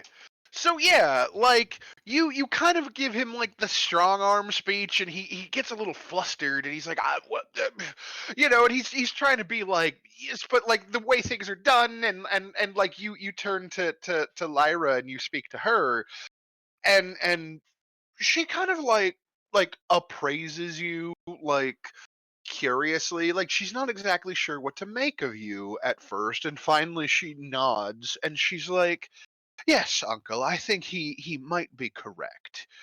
uh, Finances can be managed by other people, but if it were you making the speeches and you guiding the refugees' hands, then perhaps it would be more beneficial for your political career and for mine. I don't see that there's any harm in you indulging this young man in what he's asking, at least for the moment, don't you think? And like her uncle continues to like bluster and try to protest, but he can't like make cohesive sentences. And Lyra, for her part, is like, in fact, I think I shall accompany you as well. I would be interested in seeing this group of hardy refugees that you brought forth with you. I've heard from some of my friends that you actually rescued a handful of Flaming Fist knights from a fort along the way as well. Yeah, I hope they're still alive. Hun, were you trying to say something? Nope. Okay.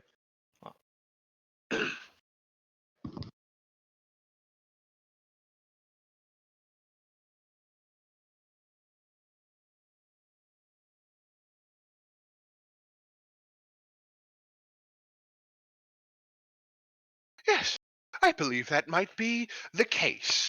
And I think my uncle would be foolish not to seize upon this opportunity. Don't you think so, uncle? And like at this point, he's become like quite cowed by people like talking past him, and he's just like looking down at his hands in his lap, and like kind of like picks up his fork and starts like rolling a bit of sausage across the plate like a sad child, and he's just like, yes, I suppose you're right. Are you gonna eat that? And he like stabs it and then puts it in his mouth, right? Like just just slow chewing, like petulant gaze, like right into your eyes, Bob. Just asking a question. Jeez. What- what?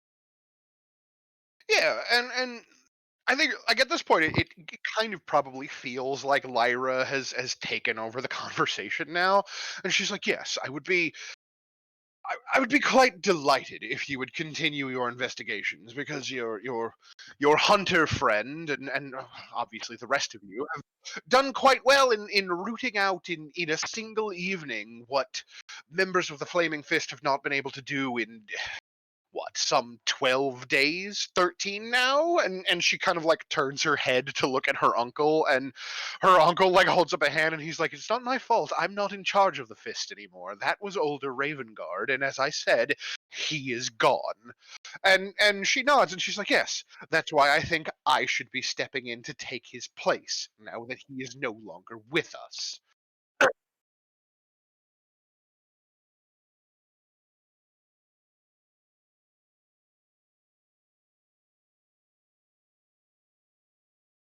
Either Execute. way, you still need an acting leader. Yeah, and she kind of like holds up a hand and points at Siani when Siani says that, and she's like, yes, he might still yet return, but the Fist without an active general is a chicken with its head cut, I think is the adage. There's one thing I do know about soldiers is they need orders to follow.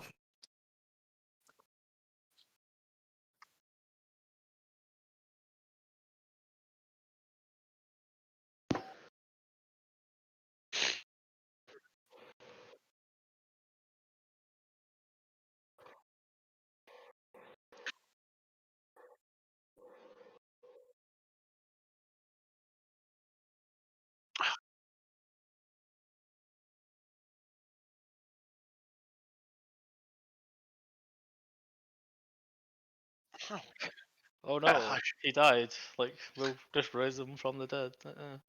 I shouldn't be hoping to steal away the loyalty of good, honest soldiers, certainly. Oh, and she kind of like chuckles. Yeah, like she's glad that you get the joke, right? And she's like, and if I happen to find any, I'll let you know. Uh, But for yeah. the time being, again, I believe your companion has the right of it. Soldiers need orders, and without someone taking the helm, well, then we find ourselves with chaos. Yes, and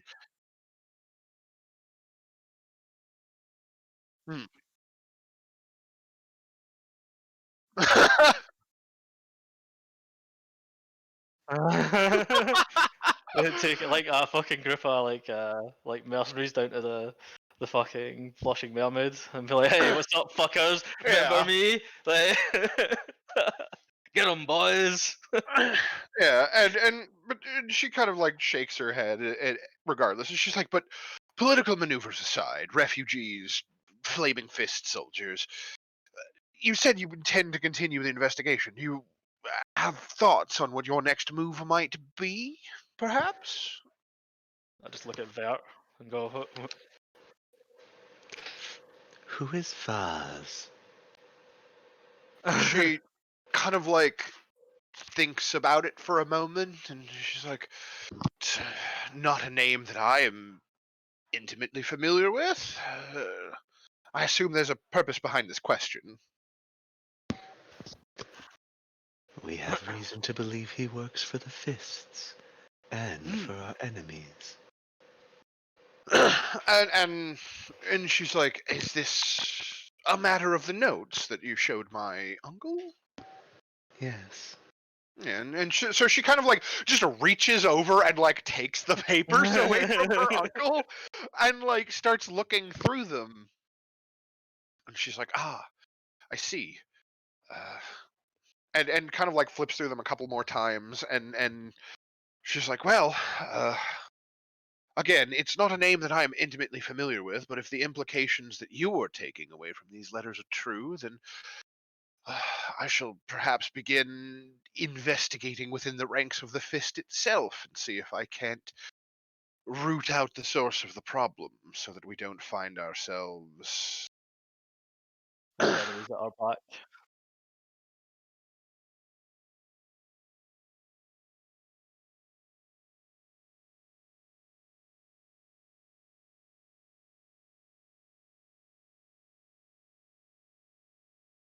I mean, they look handy as fuck. Have you got any spare? Like, we could... You actually do Don't have Guys, we have for some. those. No, I know, Yeah. but like, I'm asking if she's got any more. Like, Oh yeah, because they were pretty handy. Like, because we only had like a limited supply of them, right? I yeah. think we You were had down to like like 1 or something. 2 or 3 of them left, I think. And Uh, and Lyra's like, oh yes, I'm sure I can see to it that you have more of them if you'd like. My uncle has a certain flair for the dramatic. I think I would have just sent a runner myself, but she kind of looks at him, and again he does like the sheepish, like The- downcast, like nod, and he's just like, yes, madam. Like, sorry. like I thought the bard would appreciate it. You know, like very like Dudes. sad little boy energy. um She's like, but yes, whilst I investigate from that direction, I've do you have any idea what this part here might be referencing? And she kind of like points to one of the letters where it talks about how the emissary wants to spread the terror because he believes that it will maximize the effect on the city's spiritual fabric. She's like, is this what you were referring to when you said the city might become like Elturel?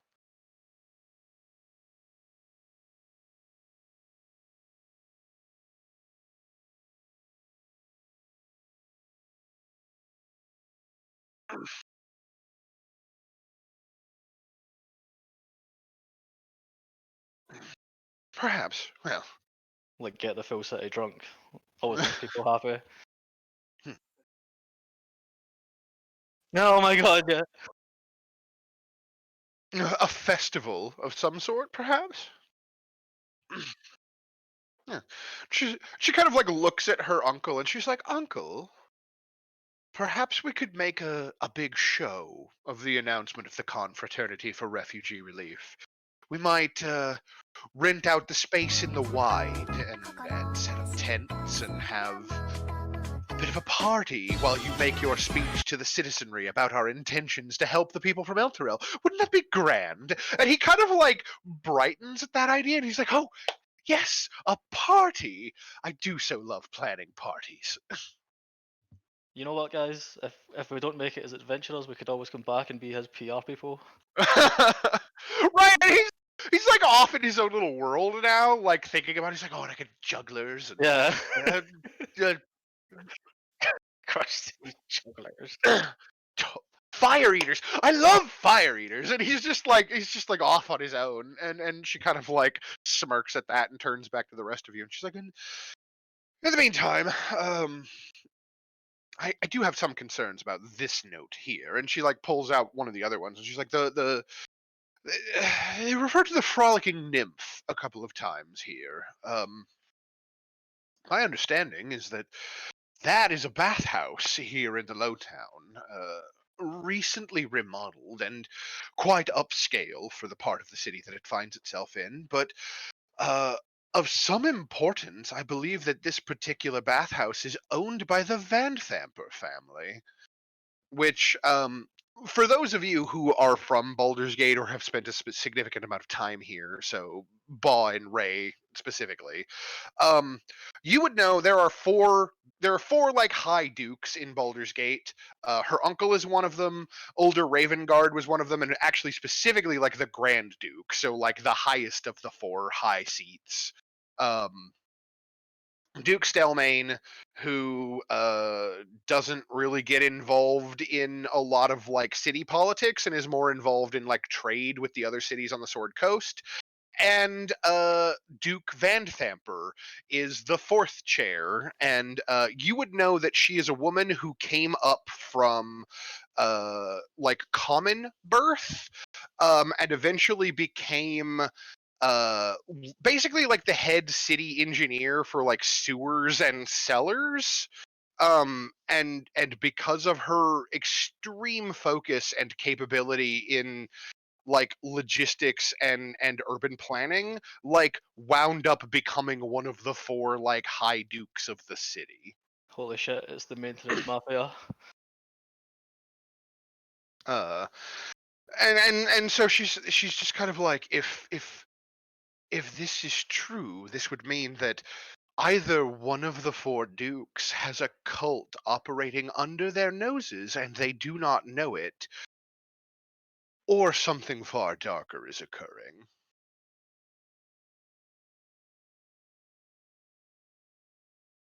Oh boy. Sounds like an adventure. Yeah, it's just, I would urge caution if you decide to undertake this particular lead. That's all I have to say on that particular matter. I'm sure you understand, yes? Caution? What's that?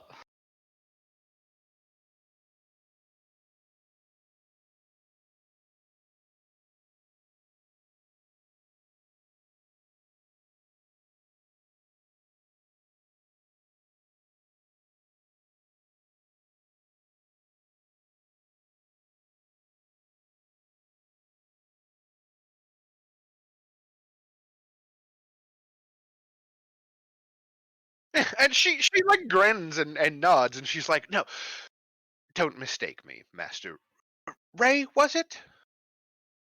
I do not fear for your mortal soul, nor do I fear for your ability to fight. You have proven that multiple times over. What I fear is your ability to maneuver politically, given the show you attempted to put on my uncle's behalf just a moment ago. Subtle You we are not. Yes. You shall find that the knife in the back from a noble family is just as sharp as any demon's talons, I assure you.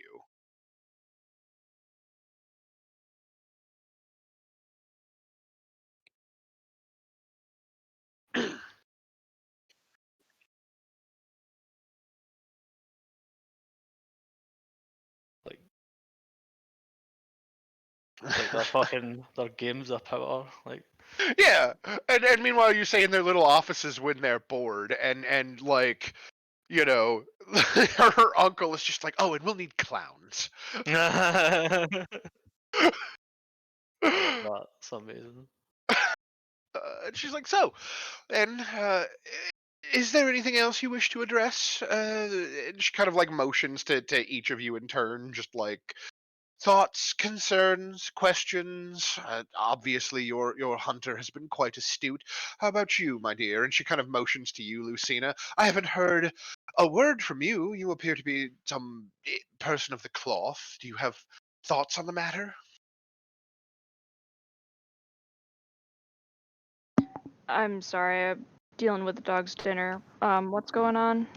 Oh, like Lyra was just asking if you have any thoughts on what's going on or concerns that she might be able to address. Like I'm just, I hadn't heard from you in a minute, so I'm like out of character, like needling at you to make sure you're still there. um, I mean, my main concern is making sure that the refugees are taken care of, that they can support themselves. Eventually, I'm not saying right this Yeah. second, but that they can be rehabilitated and be independent again. Yeah, and she nods and she's like, well, not exactly what I was asking for, but I appreciate your concern, and that is definitely something that we shall attend to shortly when we're done eating. Yes, we shall She, go see your refugees and At this point, I'll Hun, just she, let out like the yeah, biggest belch ever. Like Hun, she's asking if you have any ideas of what you want to do next in the investigation. Oh, well, or if you have that would questions have been about, helpful. I'm sorry, questions It's or okay. observations about the demons or any of the kind of like politicking that's going on. Um, she's just trying to Well, get your input. the politicking is beyond my scope of expertise. I deal with the more religious aspect and death, to be blunt. My concern is these souls being stolen. They can't rest if they're stuck inside coins, so I think we need to be diligent in hunting down this cult so that we can Yeah. stop that. Yeah, okay, so like timeout. When you first got to the city, did you guys tell like the Duke about the soul coins? I don't remember that you did. no, I he sure left didn't. before. He left before we were talking about any of that shit. Because it would have Right. been with the guys for the Flaming Fist if we spoke about any of that stuff. So yeah, you say that, and she like sets her fork down, right, and leans forward, and she's like, "What is this about coins and souls?" Souls are being ripped from the victims that are being found in the city, and they're being stored in coins. And I'll pull out one of the blank ones from my pocket to show her. Yeah, and she kind of like leans forward, and she's like, "May I touch it?" Yes, there isn't a Doesn't- soul stored in this one. Yeah, and so she reaches out and she like takes it in her fingers and like kind of turns it over in her hand, and she's just like, it seems so innocuous, and you're telling me that this is some sort of evil artifact that can contain a soul. You should try touching yes. one of the ones that has a soul in it. Virat has those, and he's keeping it under wraps, so I'm not even going to bring that up. No, Siani has one. Oh, she Oh. does? Yeah, I Okay. think she does actually. I do. I just don't remember whose. I think you had Tilly's, the gnome that was like Hank's friend. I think. Yeah, she does. Well, Siani is pulling that out, though. I will draw a vague version of the carvings on the bodies to show her and explain, how I understand the process works. Yeah, and she's like by this point, like once you've kind of like gone through the process and like and she's just like lifted a hand to like cover her mouth, and she's just like, "Uncle, this is far grimmer than you led me to believe." What do we understand why they're doing this? Have we any idea whatsoever? Nope, We only not a have a damn thing. small inkling. Not a damn thing.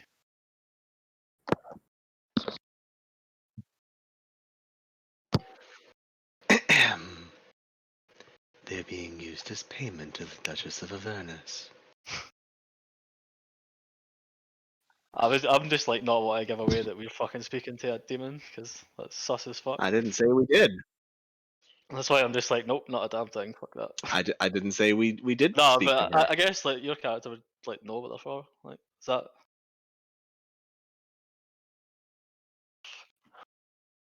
Right, Oh, okay. but here's the thing: like when you captured Volus, she did that whole like Yeah. caller ID like demon Yeah, voice, like explaining like the 50 years of safety and in exchange for souls or whatever like situation. Like that did happen. Like you have heard that from someone. Not to that has mention the destruction of cities being mentioned in the carvings on the bodies when it was translated. yeah. Yeah. And so yeah, all of this kind of like and she's just like, oh dear. Um so they're just taking souls to pay an archdevil for something? Are, can they take anyone? Do they have specific requirements? Like she's just trying to figure out what's happening now, right? And From hoping that you can fill in the details. Can From I what we understand, is they're focusing the Hell Riders in particular. also insight check her to see if she's feigning dumb? Does she Oh know yeah. more than she's letting on? No, you can absolutely insight check her. Yeah, she seems genuinely deeply concerned by this, and it seems like this is all new information to her. I think with a 21, like you can probably tell that like she is less concerned about the souls that are being lost necessarily than she is concerned about like what if this process is somehow for some reason extended to the citizens of Baldur's Gate and not just like the random people that have been getting murdered so far. Like she is concerned about scope, right? Like it's fine when it's the peasants, but if it starts spreading to the nobles, then it's a problem. Oh, it well, hasn't been peasants. not just that, even, right? Like if what you say is true, and it's mostly just been Hell Riders so far, like she All right. wouldn't say it's fine out loud, but Yeah. like if it suddenly started being like all of the people of Baldur's Gate Yeah. are Right. now Right. Right. Yeah. targets, like I get you. I get you. yeah. And she's like, well then, whatever the case, I think we need to get to the bottom of this as quickly as possible. Once we deal with your, no, that's not the right word. Uh, Once we go meet with your refugees and we make sure that they are well taken care of, can I entrust you with moving this investigation along more quickly? I know I had advised caution just a moment ago, but it might perhaps be more beneficial if you were to act Decisively. as yes. Eyes closed, feet first. Let's go. That's how I do it. Yes, and in the meantime, my uncle and I shall set to the process of I don't know, perhaps providing a distraction. Perhaps if we get this confraternity event going as quickly as possible, we might be able to pull the attention of the nobility away if they might actually truly be involved in what's going on. Hmm. Uh, Yeah. Well, Could I be. don't know about you guys, but I need a bath. And we just learned about a bathhouse. yes, quite. So, I think from there it's probably a matter of like you finish your breakfast, and then like I think the next step you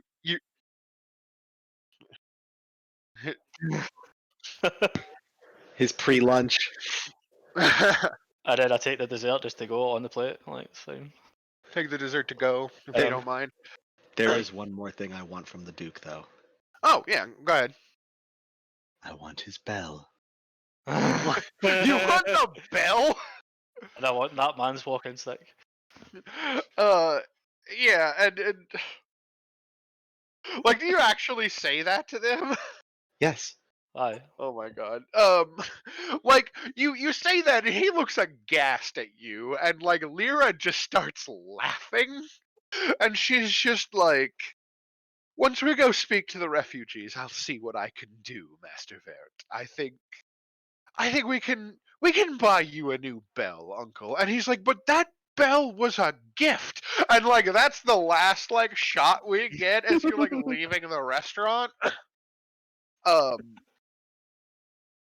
and so like from there, like we probably cut over to, refugee camp outside Baldur's Gate is like the text at like the bottom of the screen or whatever, and like all of your favorite characters from the earlier adventures are there, like the priestess of Ilmater, like Dara, and like the old like shepherd Gorin is like helping people, like, keep their like spirits up as they're kind of like walking around. Like people you maybe don't like as much, like that one noble chick, I just imagine her Vasha. like running about, making a big fuss. Like, oh no, I'm not dressed for meeting nobility. Oh no, it's a disaster. No, Oh god.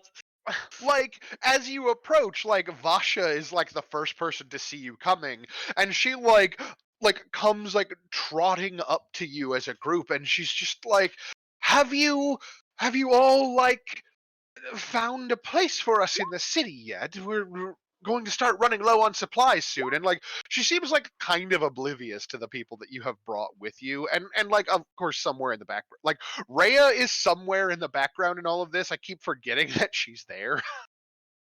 um and she just kind of like motions to all of you in general, and she's just like, "So any word?" Is that Rhea? No, Actually. Vasha is Oh, asking Sasha. if you have any word on what they're going to do. Good news, in fact. Was Oh, that Natalie Siani? What's that, Avisa? said good news, in fact. Yeah, and she brightens and she's like, "Oh, do tell." And she's like clasps her hands together in front of her, and she's just like looking at you like expectantly. Like,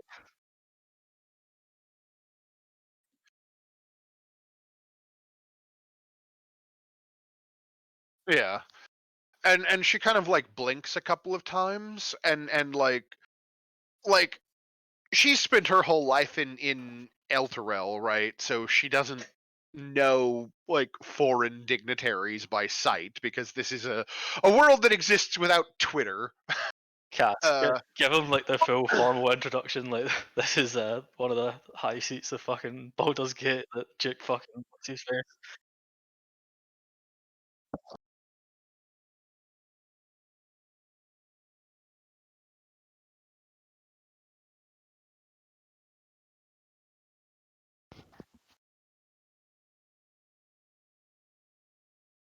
right. Probably don't want to tell them that.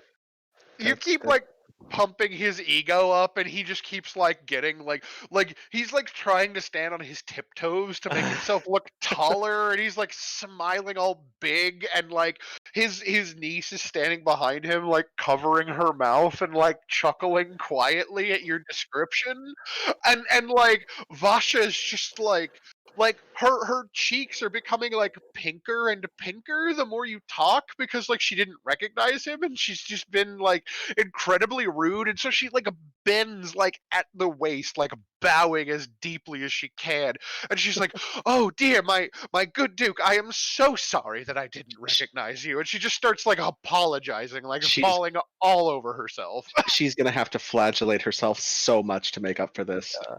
Right. Like I had a feeling those two would get along. Like fuck. Right, and so they kind of like start chattering at one another to like kind of hammer out the details and meanwhile like Rhea has kind of like wandered into the camp and is like walking around like checking on people and like giving them a little bit of like the lay on hands kind of treatment if they seem like sick and like talking to the children. Yeah. Can Uh, we pull like Lyra aside and like introduce the actual important people and not like what yeah, the hell? like Lyra comes over when you pull her aside and she's like yes what's is there something of the matter? No, it's just some people with like I feel that you should meet like Oh. the Hank priestess of and the Almighty. priestess. Yeah. So yeah, you round up the priestess and like obviously like she comes as a package deal with the shepherd who is always like protecting her and Yeah. like Hank comes along and you know Oh sort good, of he's like still alive. Thank fuck. yeah no he is still like in one piece when you meet up with him so you kind of find yourself sitting around like a fire and like Lyra despite her noble title like is perfectly happy sitting on a stump like by a campfire with these refugees right and Yeah. you have this conversation where you kind of explain I mean I guess I should like what do you tell her right like But are you asking Bo or are you asking the party? I mean just like in general like we don't have to role play this whole thing out I'm curious like you obviously you wanted her to meet these people I'm Yeah. just curious like what does the party think is important for Lyra to know like what Right. what kinds of things do you tell her?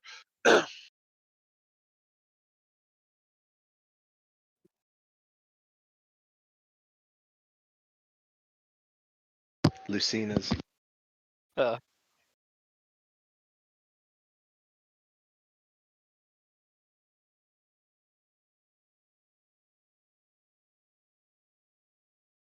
So uh, Fair dues. I guess Sina would go on to explain the visions that the priestess had and the murderer we had in our party that is currently in the custody of the Flaming City already knows about. Introduce him to the Mm, Hank, who was the attempted murder victim yeah. and thus a person of risk. Yeah, and I think Rhea probably shows up at some point in all of this and like meets Hank and you explain that he was a target and that like you know there was a previous like attempt on his life, but and that by extension means that like he is related to the Hell Riders, and so she's just kind of like, oh, were you on active duty or was it one of your family members and like they have this like conversation like rolling in the background between the two of them like talking shop about being a knight while you explain this all, and I think Lyra definitely like agrees that like if Hank was a target and you barely managed to save him previously, she will make certain that he is put up in like accommodations where they can keep an eye on him and keep him from being a target again in the meantime while you try to figure out what's going on. Yeah. And obviously like Lyra is taking all of this like visions from the gods situation very seriously. um and she kind of like just shakes her head at some point and she's just like, it certainly does seem as though the gods are just playing dice with the universe, doesn't it? It certainly feels that way. Like, I worship Timora, dude. Like, fucking playing dice all day, every day. Fuck. Yeah, and you know, she kind of like makes this like offhanded mention to like the universe feeling like a game. And like somewhere in the background of the shot, we probably see like Tiberius like walk across the camera with like a roll in his hand, and he's just like eating it, and he kind of like stops and looks over, and then just like keeps walking. Oh god. um, and so yeah, meanwhile, over with the kids, like the kids are obviously very happy to see you, Ray. Like they're always happy to see you because you're the guy that brings the entertainment, and you're so funny. uh,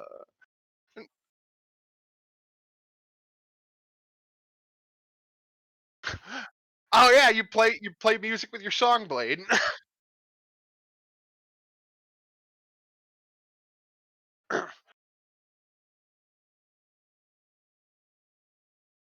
Yeah.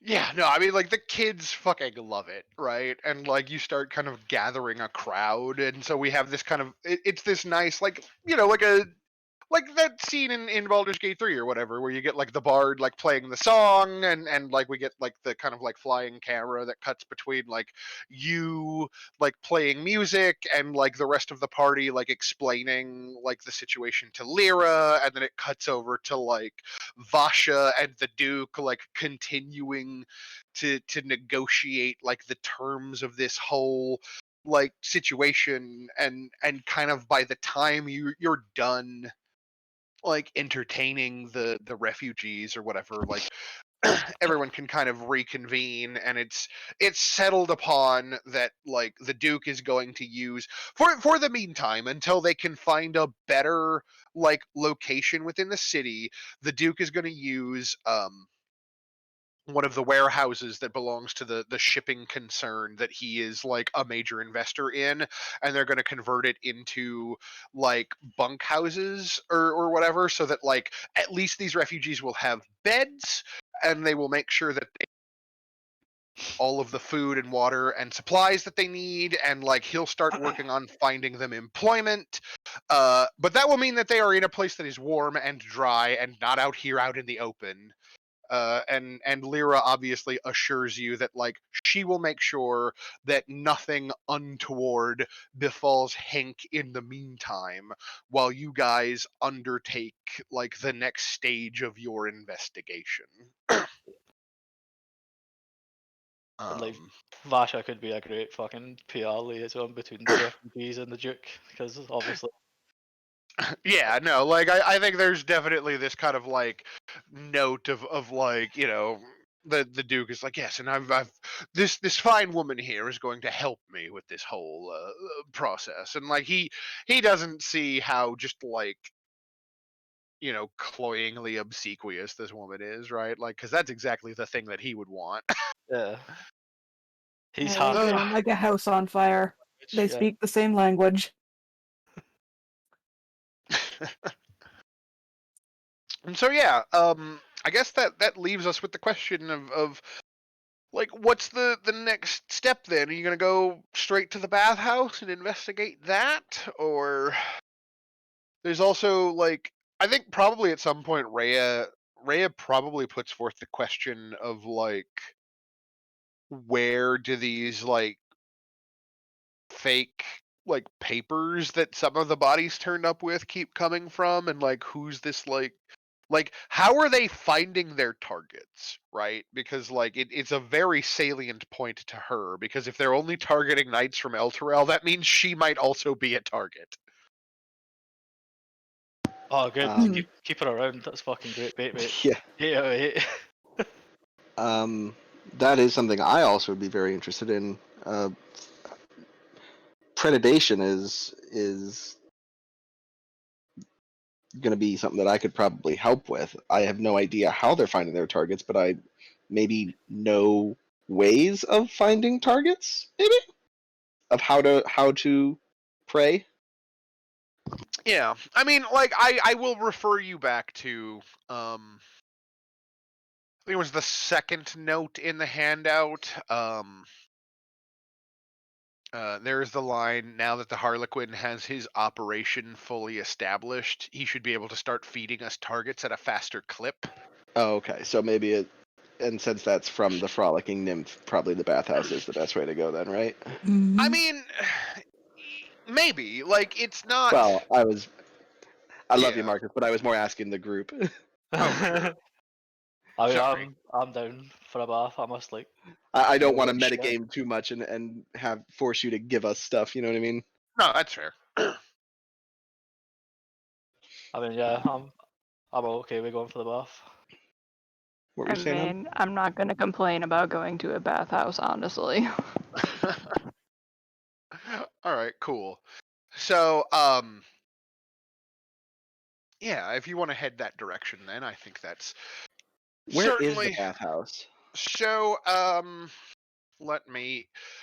Oh, it's funny. It's like labeled on a different map than the one that you're currently on. I need to compare the two because, like, it's a game master map. Hmm. Um, I'm guessing it's somewhere near the water. actually, it's not. Funny Oh. enough. Also, at some point, I want to go here. Where is here? Sewer Keep, southwestern edge of town. Because now Vert's mind is going 800 miles an hour, and I am putting the pieces together rapidly in my mind. Oh, yeah. I see the whole cosmos laid out before me. And I'm doing You a know, thousand calculations a second, and they're all wrong. yeah, you know the fucking opening thread that Tanjiro has. I All see right, it. yeah. I All fucking Right. right. see it. You could have fucking went that Apari Ranman as well. I could have. You know the roadmap that Senku has for how to get to the cell phone. Yeah, yeah. I'm sitting there at plastic.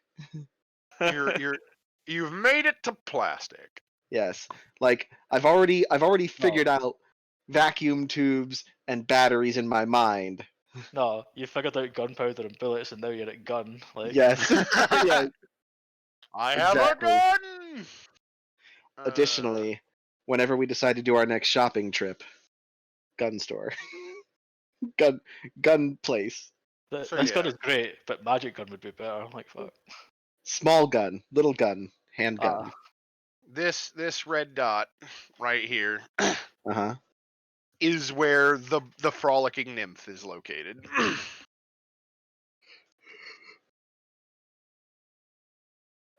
Hmm. Actually, sorry, I did it again. actually, Speaking of shopping trip, do we maybe want to stock ourselves with anything before we go on another raid? like, boy, I I would was love to figuring have. on the way we should get a few things at least. Yeah. I would. Surely there'll be shops on the way. Would suck dick for a stockpile of healing potions. Like, no joke. Yeah. Really? Surely there's a better Not color. donkey dick vert. Fuck off. Hey, it's not donkey, it's Servine, all right? Oh, fuck, alright. More like a What- fucking scorpion's needle. What- A what- scorpion's tail. What are donkeys equine? I Wow. think they're horses. Yes. Okay. Yeah, it's not equine. It's cervine. Thank you very much. Oh. Well, that's more than I needed to know. Like in game and out. You're right. They are. They're a member of the Equus family. So yeah, that's the bathhouse there. Yeah, I mean, if you guys want to go shopping, like that is certainly a thing that we can do as well. I know I previously at somewhere in the loot channel, like slightly up, I think I had calculated like how much like spare gold you all had laying around if you were to like sell off all the shit that you stole at some point.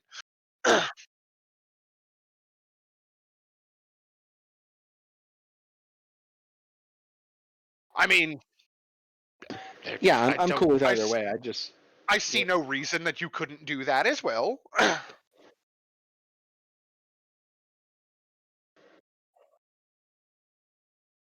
yeah, it's Sure. up to you guys. I'm cool with whatever. I just thought it'd be a good idea before we go into the next raid, Yeah, basically. that's fair point. Right, to the Yeah. velvet room. Plus, we've So only got like 20 minutes left. Yeah. yeah. To the velvet room. Yeah, you let the others like go about their business of like the politicking and like packing up their stuff and moving into the city. Like the Flaming Fist is going to help escort these people to where they need to go, and you're like, we're going to go like do the Have a thing, meeting. We're gonna go have a and meeting about what we're gonna do next. Like you find a place out of like conveniently out of the way, and like who had the business card? Was it did Ray have it? Lucina. No, Lucina, Or of course. Lucina had Mom's it. got all It's the me. important stuff.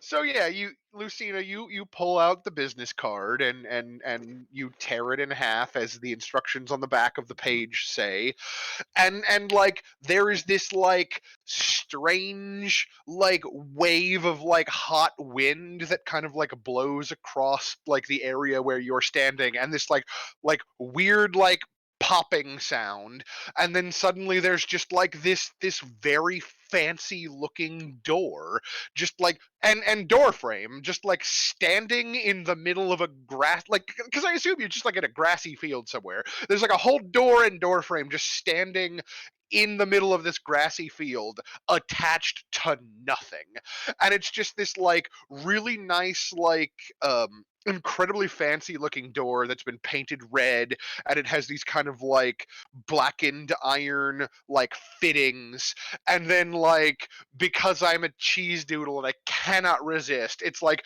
the address number on the door is like 665. Nice.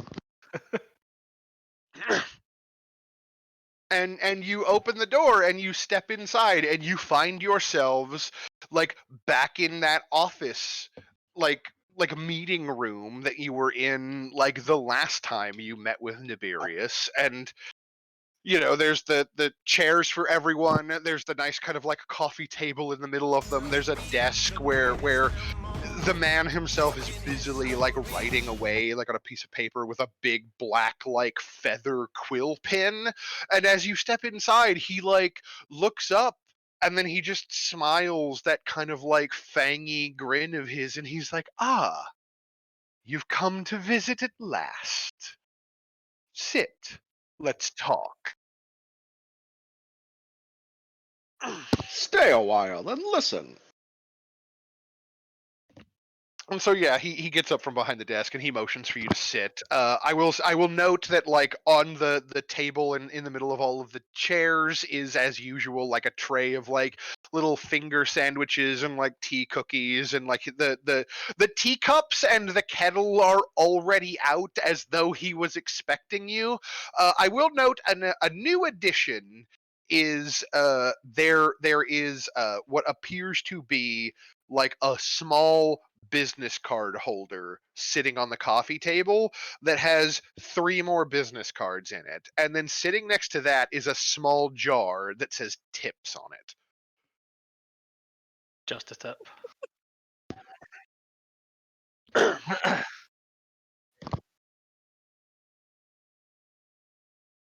Yes. I think this is a fine place to leave off.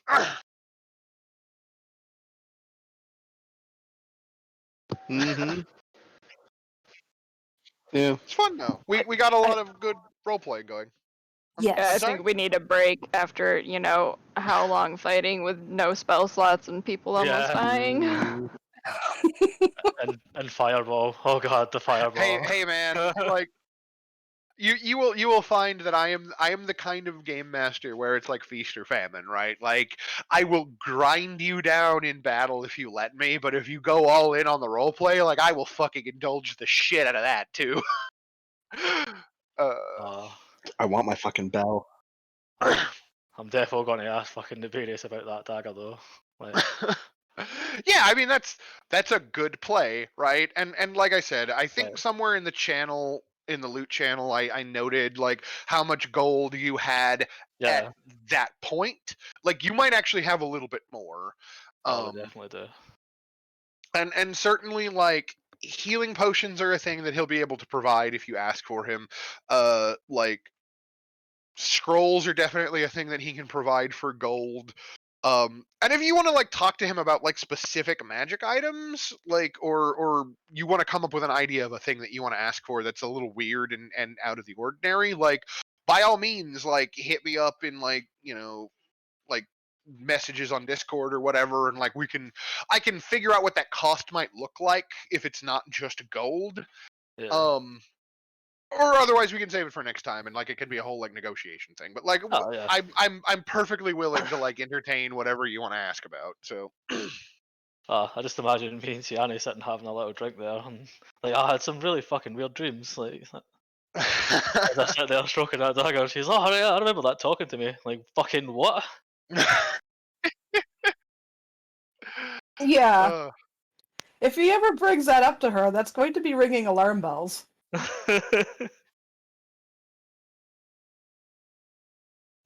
I I just don't want. I can't. It's just such a cozy feeling. my best friend. But yeah, I hope everyone had fun. Like I said, Yes. I As will always, man. I will indulge the shit out of some roleplay if that's what people want. And like Lucina said, I was definitely grinding you down in that fucking glassworks for like 2 weeks. I mean, I it was think it was fun as actually fuck. 3. I mean, what fucking idiots kept dragging everyone into combat? uh, Yeah, 100%. I mean, one was my fault. I failed to be sneaky. and Hi, here's the hello, have you met boy? I'm Yeah. assuming that like Rhea probably like left with the refugees and was like, I'll meet up with you at the bathhouse or Yeah. whatever because Yeah. I'm not she going to show the wants paladin that we're fucking got right. a double contact. Like, holy shit. Exactly. She's like, I need to make sure that my people are safe or whatever, and that puts you aside from having to Wait, like. did she leave going, I must go, my people need me? No, she's like they're Elturellians, but Yeah, like I know. she was like, I'll meet up with you at the bathhouse later or whatever. Because like she still wants to like see this investigation through, though admittedly, like showing her the refugees, I think you have made a very good case to her that like you could leverage that as a way to get her off of your back if the party decides that you don't want her around, right? Like just FYI. No, she's a walking target. Yeah. Meat shield, meat shield. And a I'm meat going to shield. give her shit. I'll give everybody a piety this week. I think we all did our god things. I want my bell. You will get your bell, sir, at some point. I imagine that like Lyra is just gonna send a messenger to you with a box. After that she's just put the fucking, like, the Duke in his place. Like, holy shit. right, It better be the bell. I don't want a bell. I want his bell. right. The one, the only. Don't you love it though? Like it's Wait, like turns out that her or his niece is the one that's actually like good at this shit. I know. I found it, like, hilarious because him and fucking Vashel Hall are sitting there hitting it off, and you're like, yep, two fucking useless cunts feeling important over there. Like,